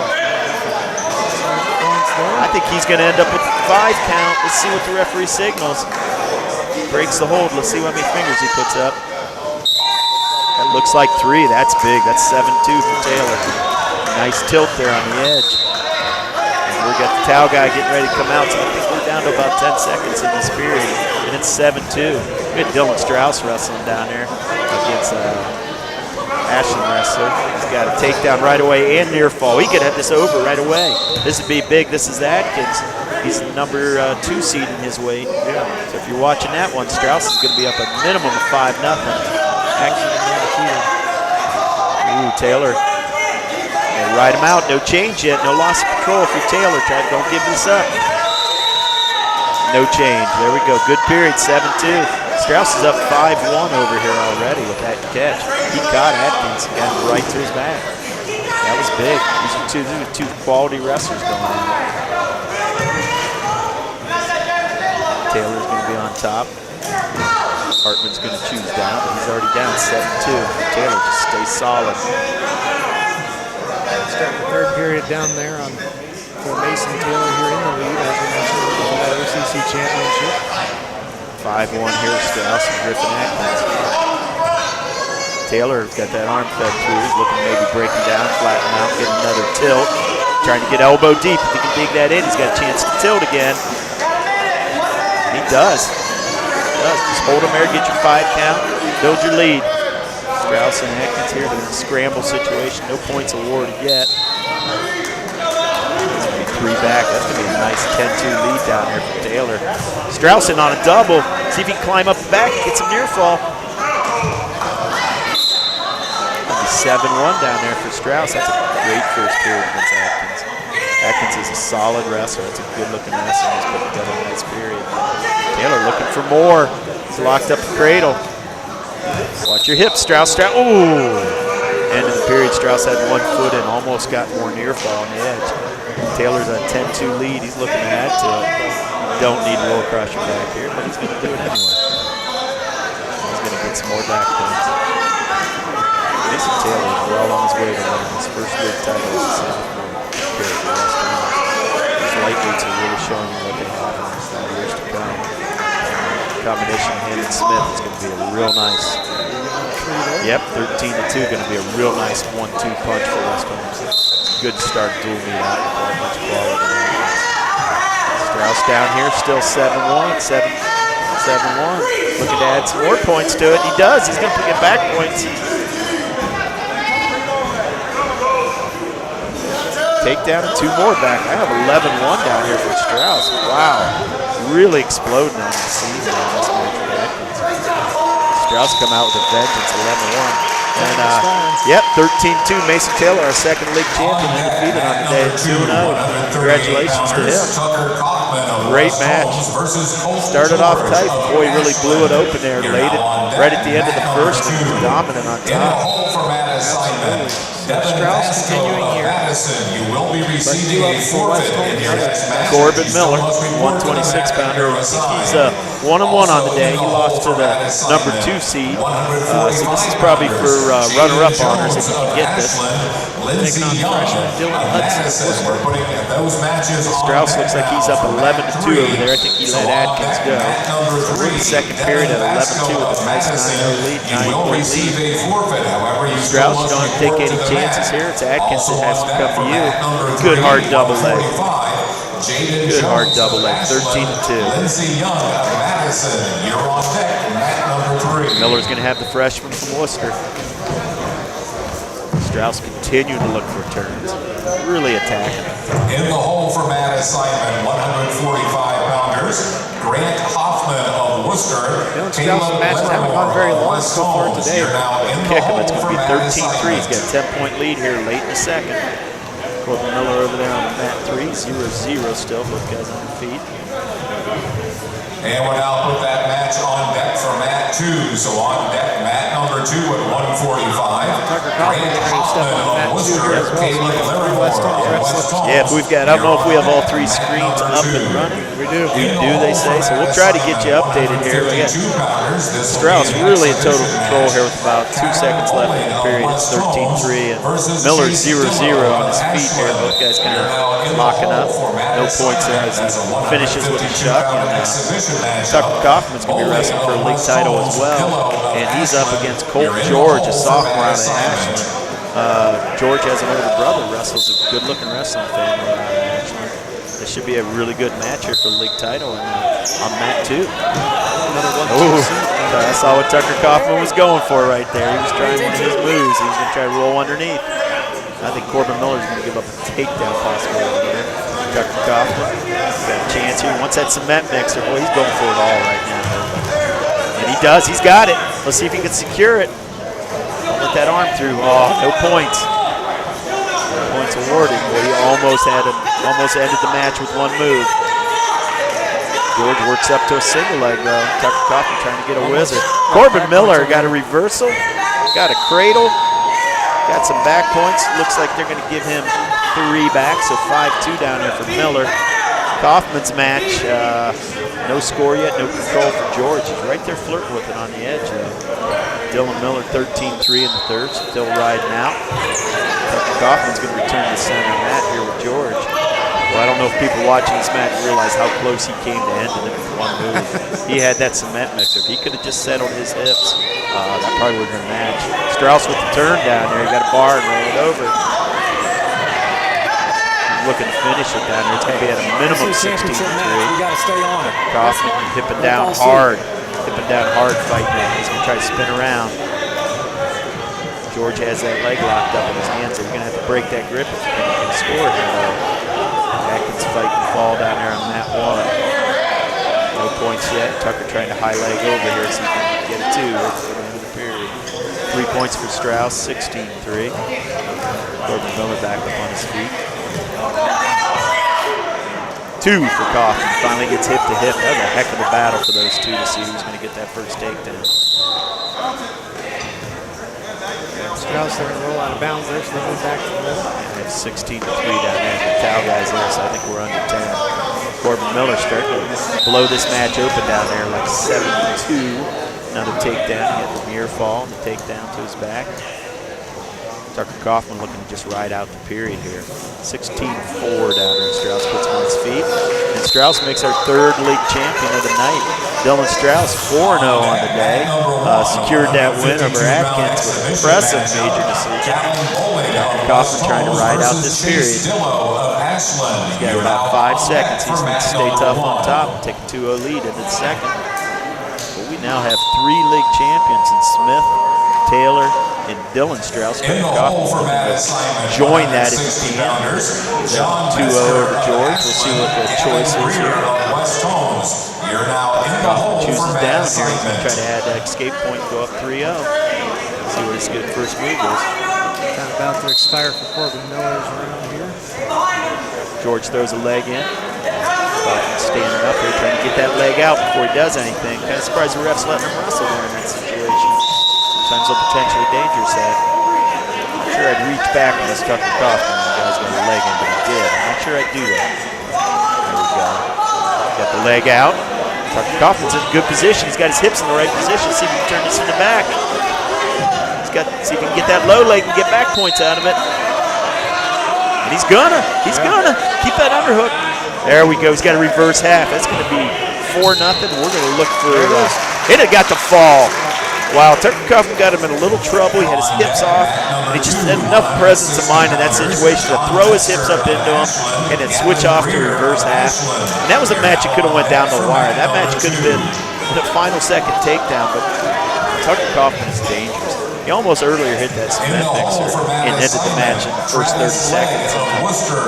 You always got to be careful because he's just one of those big move wrestlers. So congratulations to Tucker Kaufman for winning the league title. I know his older brother Thane sitting in the chair. That's going to be especially gratifying to see him do that. But 4-0 on the day and a pin in the championship. He's got a pinfall in all of his matches as well. So. Yeah, well, I'll tell you what, that's kind of stuff that gets you MVP honors when you put your way through the tournament and win the title. So we'll see what how that ends up. But boy, impressive weekend is being interviewed down there. Whoa, shit. So we have Gavin Greer here. No, this is the sophomore, Caleb Larimore, 1-1 on the day. Wrestling, it's like a Worcester wrestler. What's your name on that? Grant Hoffman, a freshman from Worcester. Good looking freshman. Nice body on this kid. Larimore, in on that single, limp arms out of the Wizard. Nice takedown, good series. Larimore showing some nice technique here today. Coming in here to wrestle up a weight, 145, not his normal weight class. Nice takedown. He's 1-1 on the day. He's looking at the day with 2-1, and maybe a runner-up position if he's lucky to raise the second. About to expire on that 3 here. If you're Coach Scott Vaughn, you've got to be happy so far the way this 5th round's taken off. You've secured 4 league champions already, and looking at this brackets, that Gavin Greer will be coming up, and he could be the 5th one. Corbin Miller down there that secures the win. 2-1 on the day for the senior, who's kind of come in the lineup after Noah's Tish dropped. And Corbin's not a natural 26-pounder. He's actually wrestling up the weight. And 2-1 on the day, helping West Holmes. Good job there by the senior. Leo Hess of Mansfield Senior. Yeah, just the one match for West Holmes. Yep, Caleb Larimore. This one's 2-1. Larimore kicked his wrestler. Good job defending that double leg. Still got to keep your toes on the mat. Try to keep sagging. Try to get your hips away. Worcester wrestlers trying to walk up into it. I see Caleb digging in for that crossface. Okay, try to get your elbow back now. There you go. Keep digging in on that crossface so you can get the go behind here. And maybe make it 4-1 before the end of the period. Keep going. Keep spinning. And he does. Nice job. Good job beating that shot. That was a good hard double. Worcester wrestler was in real deep. Talman's coming out on the mat, so we're short time here in the first period, and it's 4-1 Larimore. Caleb Larimore coming in 1-1 to this one. Time to expire on the first period.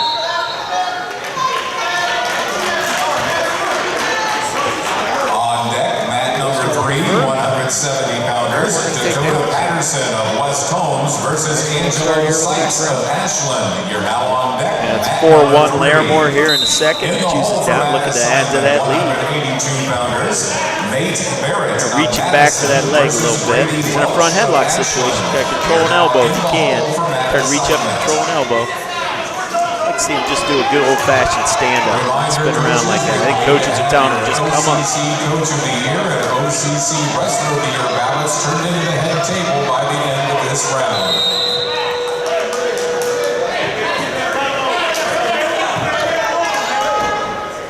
They're looking at continued success in this round for West Holmes. Got by all means 1, 2, 3, 4, 5. It's 6-0 to start this round for West Holmes. Good round. West Holmes, I mean, probably not going to catch Ashland, but looking to hold off Mount Vernon. Larmore's to his feet. He's got to get squared up before the referee will award that one. Still 4-1 here in the second. I'd like to see him add to that lead with one escape. Get some Hamilton come up. Got him in some trouble. See if he can cover. Got the reversal. Good job. Laramore's up 6-1 now here in the second. Add to that lead. Boom, trying to punch a cradle.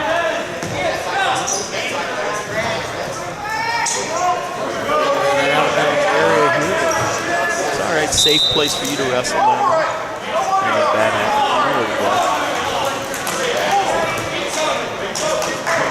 We're back to the middle here. 6-1, probably about 30 seconds maybe left in the second period.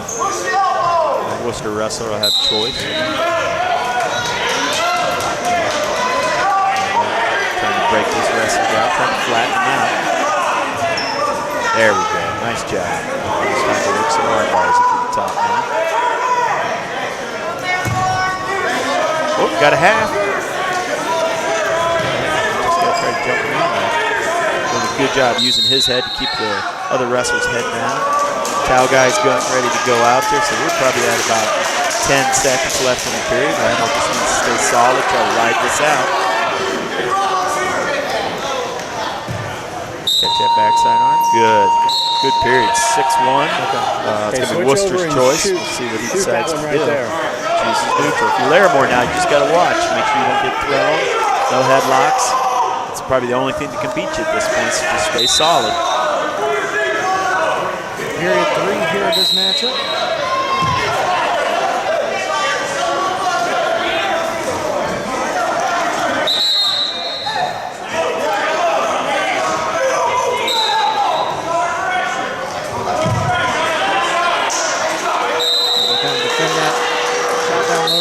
Worcester wrestlers hit a couple nice hard double legs. Good shots, but Laramore's been able to get his legs back, keep good hip pressure, and beat the shot. Now, right here, he's got that backside ankle. What he wants to do is try to spin around and get hip to hip if he can.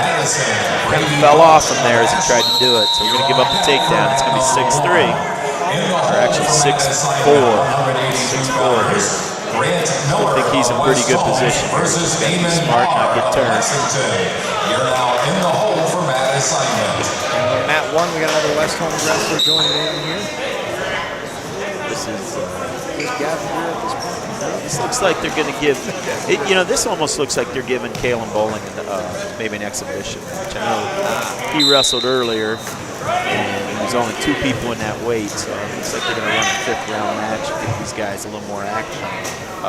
He had already wrestled, unfortunately, the #1 seed right away out of the gates and was defeated, so they're going to just give him another match so he can make this day worthwhile. Get a little more experience. Laramore's still up, 6-4, hanging on to this lead. I wonder how long the Worcester wrestlers can be content to stay on top. I think if I was a coach, I'd probably be telling him to let him go and see if we can catch him. Because 6-4, you're still in this match, but it might be a little easier to turn him with a thrower. So Laramore's to his feet, but he's underneath, so they're not going to award any points yet. Now they do. Should make it 7-4. He's got a 3-point lead.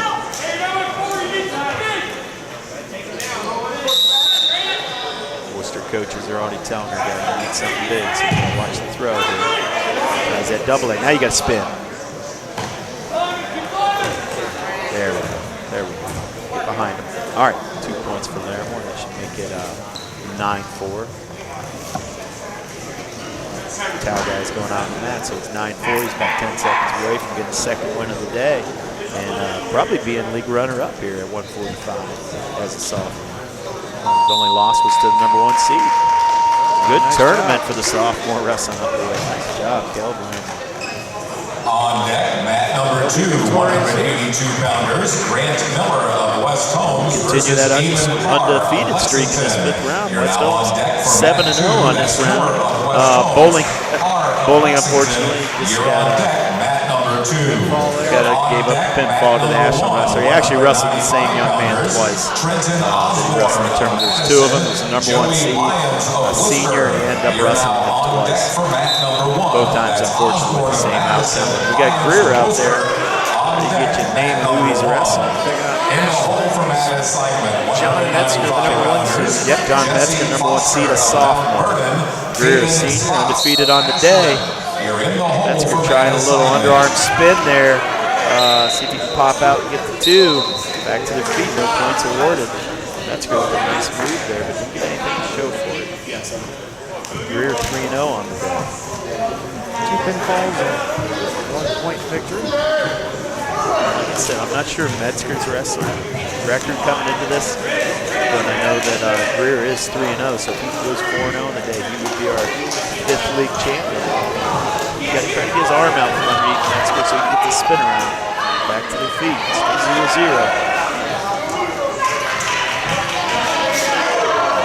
Greer beating that arm. He's doing a nice job beating that shot. He's anticipating and his arm reaches in. He's trying to get his arm behind it. Metzger's in on the leg. Let's see if he can pick this up and score on the edge. He's got Greer to his hip. He's probably going to be able to cover this. Greer needs to keep scooting. Keep scooting his hips out. They're going to probably give him 2 here. Yep. Toes are up. Good position. Good job finishing on the edge by the Ashland wrestler. I'm curious, of all the Ashland wrestlers, I don't know. I'd say it seems like half of them have white trunks, the others are in orange trunks. I don't know if they changed at some point in the middle of the day, but no, that's not the case. So here we go, back to the middle. Greer with the escape. 2-1. Probably about 30 seconds left in this period.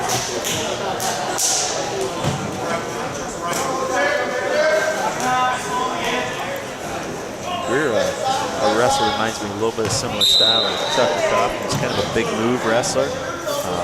Well, you got to be conscious of it early in the match when you're wrestling when he's strong. Big pop, big move, fighting the move. I think his match against Lions, that's what's hit really hard lift. He brought Lions down hard and was able to finish that match. 2-1 here. The towel guy's out on the mat. So we got under 10 seconds here. Greer, just stay solid.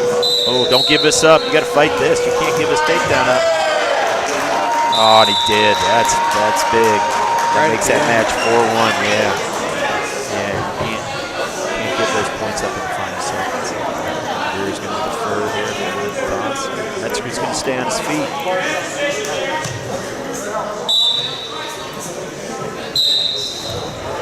Yeah, it's a big takedown. It's going to come back. 2-1. You could probably live with. 4-1's tough.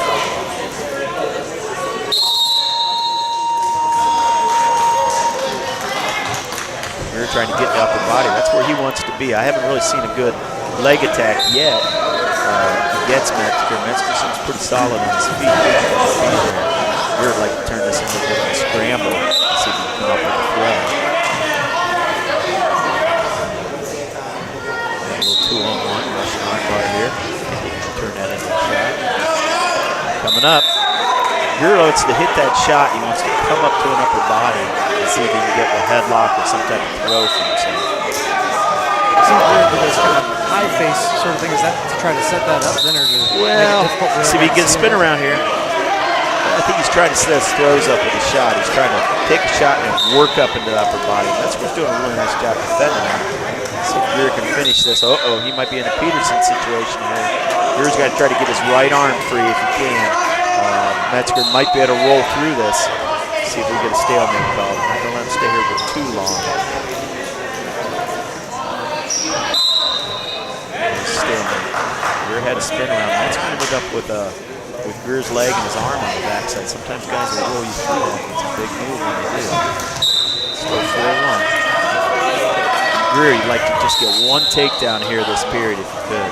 You get choice in the third. Trying to lock up that throw opportunity. Greer's got to watch going to the head. He might get a call against him here. Put pawn, that's as you said, that's a point of emphasis in wrestling. Hands to the face. Nice shot by Metzger. Nice shot. Oh, that's trouble. He's going to turn this into back points. Got a good shot. Got a dump out of it. The sophomore's going to pad his lead. It's going to be 6-1 plus the near fall. He's going for it. He's got it. That'll be the match. Metzger, sophomore, his league title. Greer's going to be league runner-up there. 3-1 on the day. Impressive move by Metzger, though. Yeah. Battle through all that. Come away with a pinfall. Yeah, that was a competitive match there for a while, but he did a nice job hitting that single leg. Took it to a dump and covered right for the back. I think Greer was getting a little desperate. I think he knew he had to kind of lock something up in some type of throw. I don't think he knew he wasn't going to stand there on his feet. No takedowns. Well, may have come up short for the league champion. A good day for him, regardless. 3-1 on the day here. And so now another West Holmes wrestler here is Grant Miller.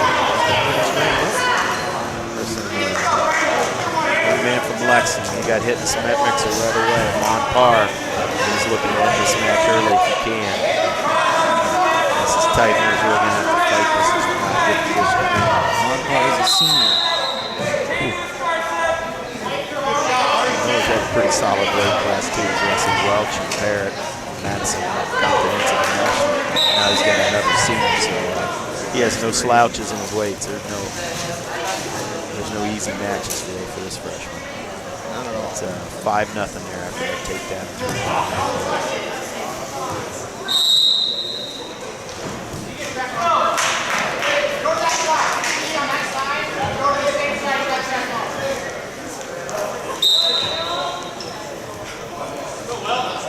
Parr's got him over again. Just took that arm bar, reached it across his back. Nice job, got us up chest to chest. Nice job, Miller fighting through it. Oh, he rolled into his back. Let's see if he can finish it. Oh, this would be nice if Miller could pull this off. This is the spot in the match. He's got to get this. If he doesn't finish it here, I don't know if he's going to get many more opportunities.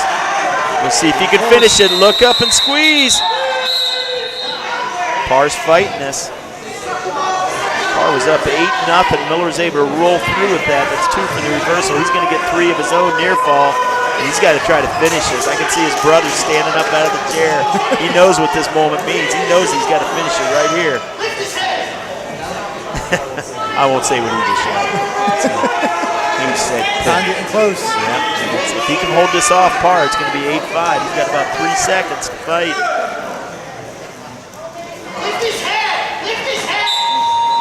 Time will expire there. That's going to make it 8-5. Boy, Miller just went from his own back, fought through that, rolled him over. You know, we've talked about it all season. We looked at him. He doesn't look like a freshman when you look at that body, but he just showed Parr that you better watch out because I'm a pretty strong kid. So it's going to be 8-5 after the period. I don't know what the coach for Lexington's arguing about, but that was just a nice job of bridging over and rolling through it and turning it into a 5-point move. Boy, like I said, I wish he could have finished it there because it was a pretty dominant performance by Parr up to that point. I don't know how many more opportunities we're going to get to put him on his back. But nice job by the freshman turning this into a match. He's going to stay neutral.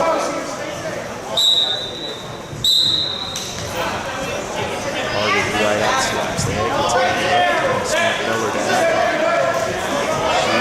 Nice double leg. See if he can turn the corner on it. He's really running through with it. Good job, 10-5. It's a takedown. Nice job not giving up on that double leg. You just see him running. And sometimes that's what you got to do. You can't take 1 or 2 steps. You got to keep running through them. But it takes it to 10-5 and it's back on top. Good stand-up. Fighting those hands. That's a better job on that stand-up and getting hands when he comes up. That's a stalling warning on Lexington because he's got to try to return him to the mat. He's still got to try to return him. Good job, Miller, 10-6. That was something we talked about last week watching him wrestle. He was hitting good hard stand-ups, but not having the hands when he came up. This time he did, and he was able to get away. 10-6.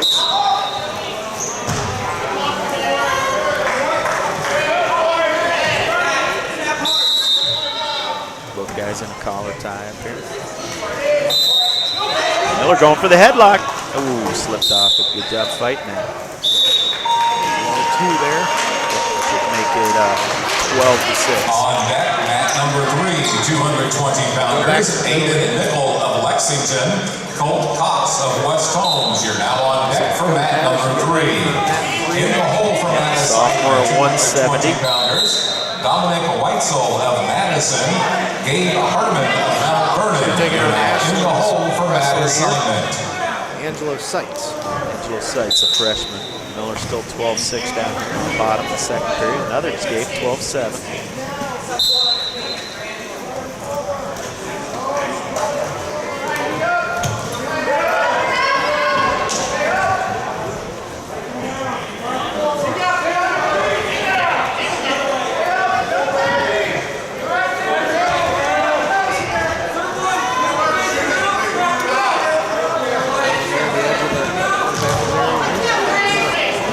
Takedown over there on match with Seitz and Patterson, so 2-0 in the first period over there.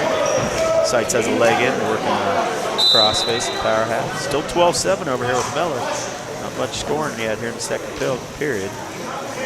He's about to go run out. Yeah, see what Miller does. I think I'd take down this next period, make it 12-8. He's been successful with stand-up. Actually, choice 5. It's my mistake. Choice over there to Lexington, so he's going to choose that. So I think Miller did choose the neutral for that number 2. 12-7 here in the third period. Ooh, got a little hook and roll action there. Okay, that's going to be a reversal. It's going to make it 14-7.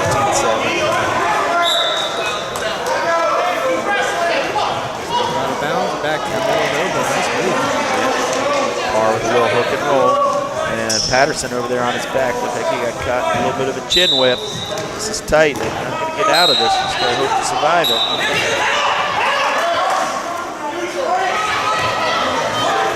There's a 3-point near fall and call that potentially dangerous. I didn't see the rest of it.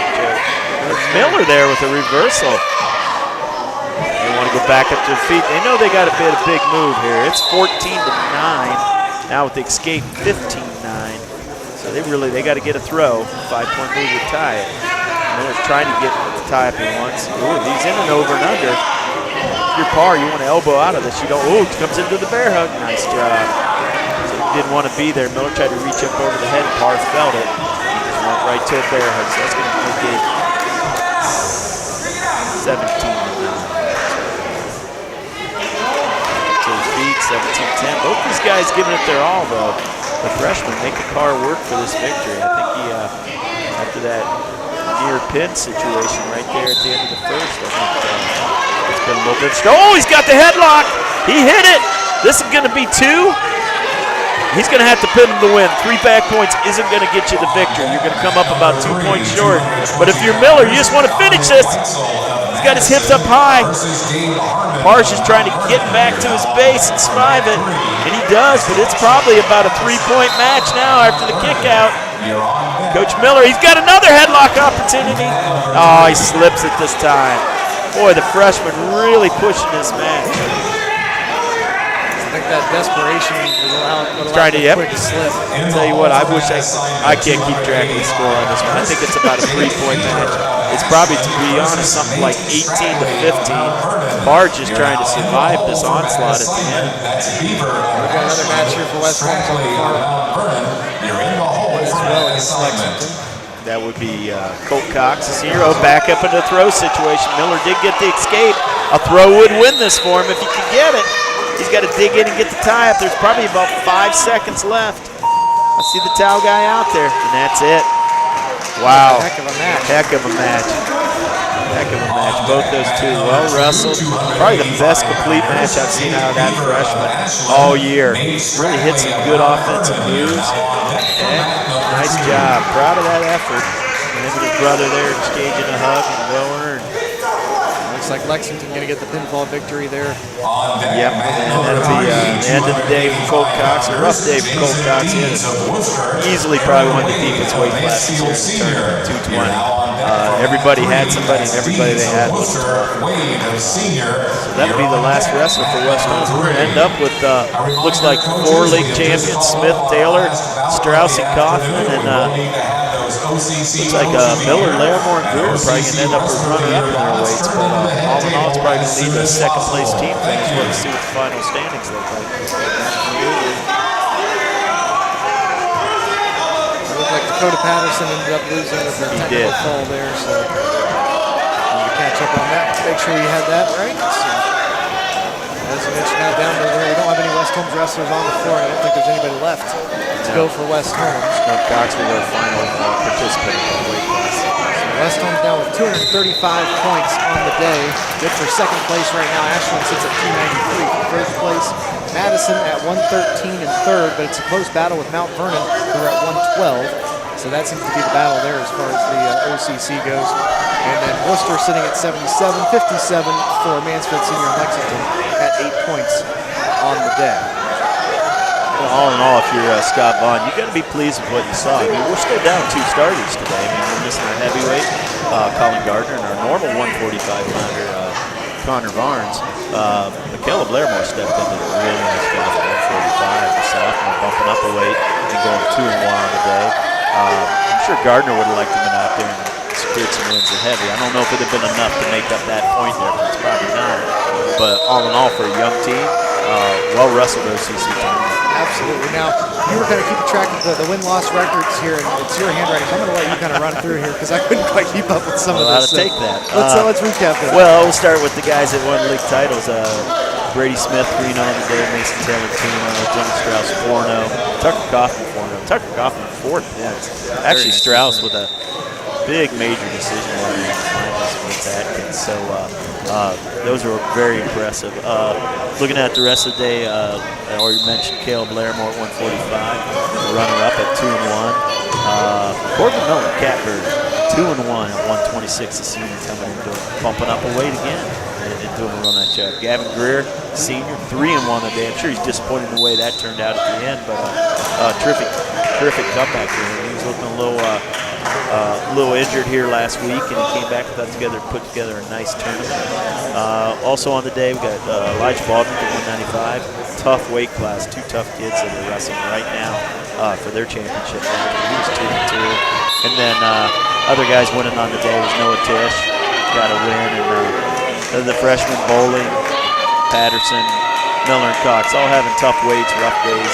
Get some good experience, but unfortunately not coming away with any wins on the day for us. So that's kind of a recap of the individual numbers there for West Holmes. A big thanks to you, Will, for joining us once again for this wrestling coverage. Always appreciate your experience and your knowledge about the sport, and it's been a fun day here at the O.C.C. Championships.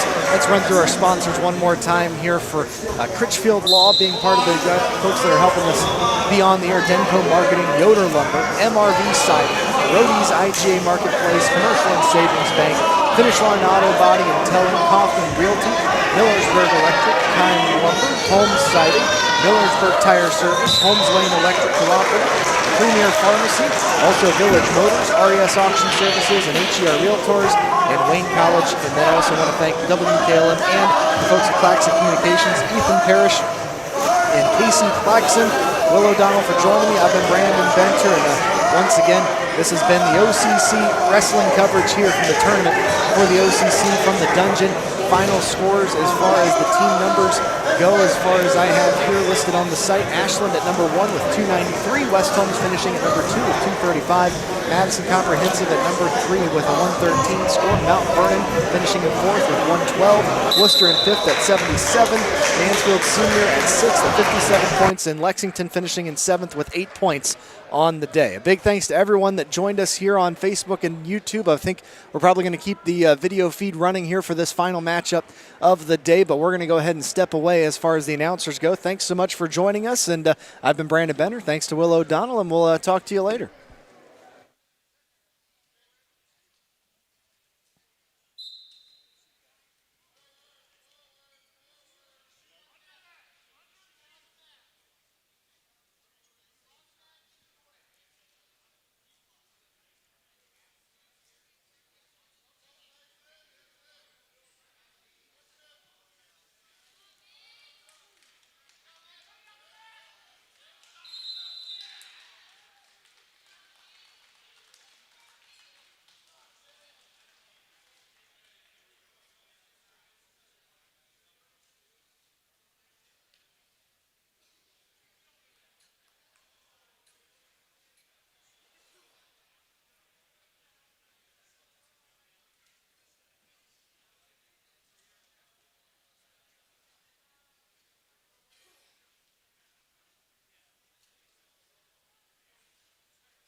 Holmes, Mason Taylor.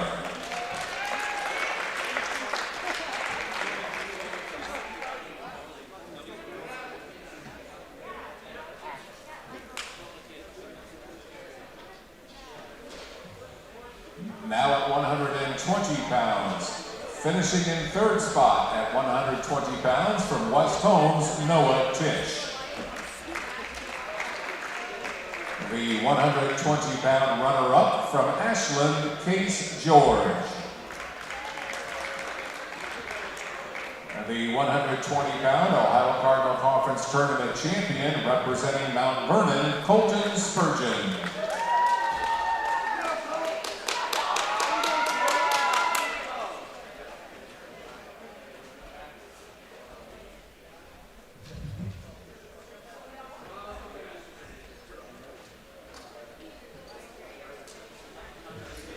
And 126 pounds, finishing in third spot from Mount Vernon, Ryland Fireball. The 126-pound runner-up from West Holmes, Corbin Miller. And the 126-pound champion of the Ohio Cardinal Conference Tournament from Ashland, Joe Mangus. We'll now go with 132 pounds once the photos are taken care of.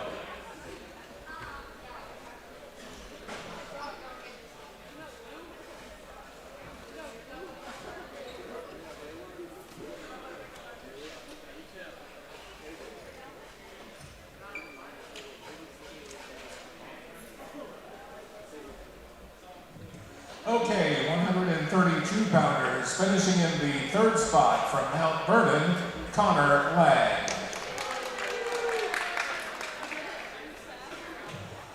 The 132-pound runner-up from Ashland is Griffin Atkins. And the 2021 132-pound Ohio Cardinal Conference Tournament champion from West Holmes, Dylan Strauss.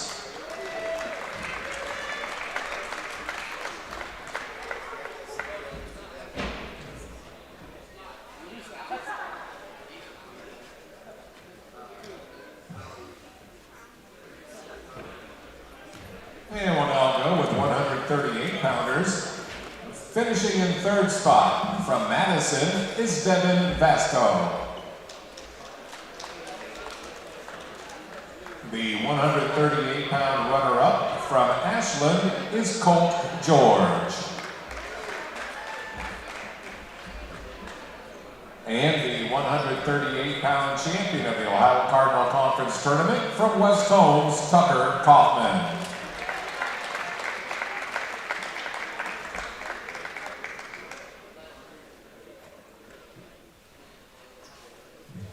And 145-pound weight class, finishing in the third position from Worcester is Grant Hoffman.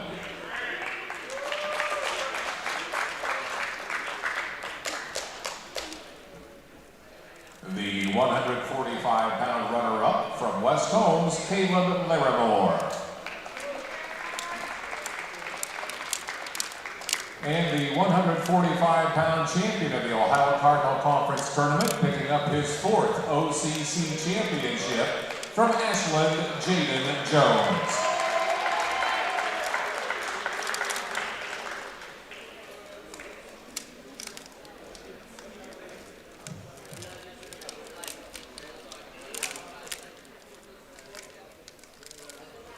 And we'll now go with the 152-pounders, only two wrestlers in the 152-pound class this year. The 152-pound runner-up from West Holmes is Callan Bowling.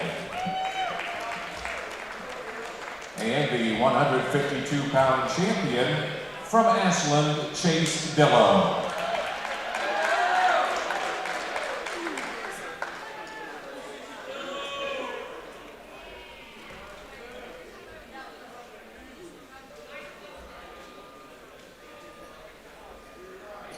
And now at 160 pounds, finishing in third spot from Worcester is Travis Legg.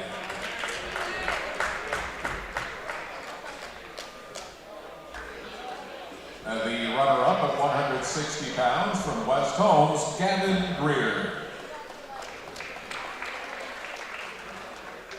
And the 160-pound champion from Ashland, John Metzger.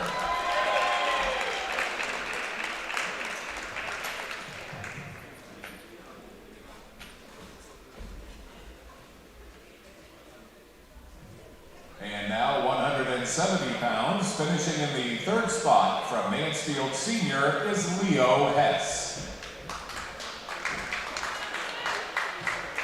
The 170-pound runner-up from Madison, Hunter Hutchison. And the 170-pound champion from Ashland, Angelo Seitz.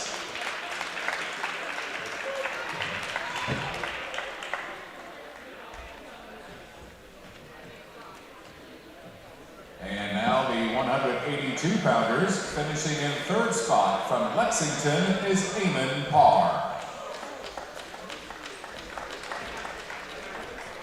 The 182-pound runner-up from Madison is Nate Barrett.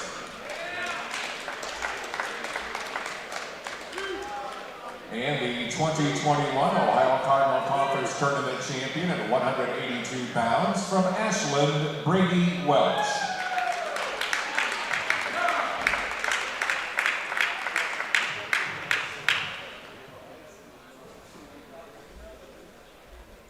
And now 195 pounders. Finishing in third from West Holmes is Elijah Baldridge. The 195-pound runner-up from Madison, Trenton Osborne. And the 195-pound champion from Worcester, Joey Lyons.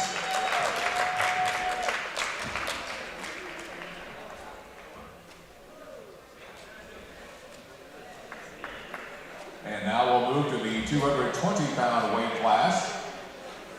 Finishing in third spot, representing Mount Vernon, is Gabe Harmon.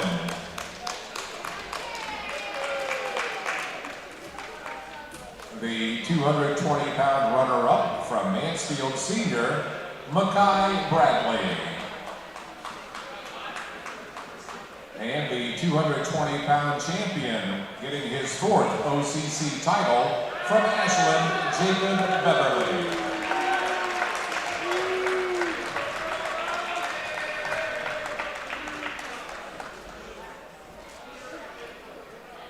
And now the 285-pound weight class. Finishing in third spot from Worcester is Jason Deeds. The 285-pound runner-up from Mount Vernon, Nate Stradley. And the 285-pound champion from Ashland, Jake Bieber.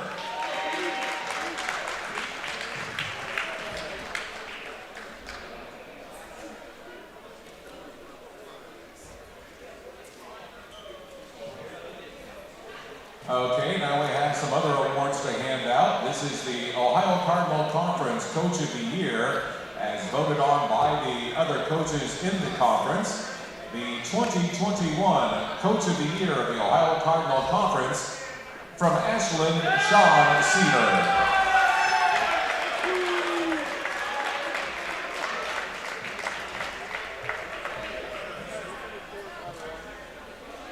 And as voted on by the coaches, we have the Ohio Cardinal Conference Wrestler of the Year. And picking up on that award, from Worcester, Joey Lyons.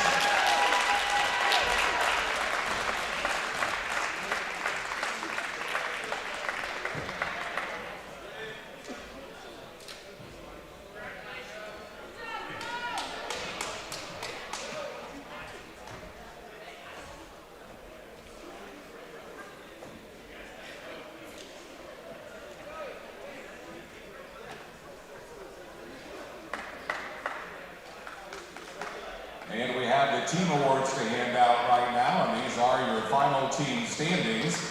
Finishing 7th is Lexington at 21 points. In 6th is Mansfield Senior with 71.5 points. In 5th, it's Worcester with 104.5 points. Finishing 4th is Mount Vernon with 133 points. The 3rd place team is Madison with 137 points. The 2021 Ohio Cardinal Conference Tournament team runner-up, West Holmes with 246 points. And the champions of the 2021 Ohio Cardinal Conference Tournament with 351.5 points, the Arrows of Ashland High School.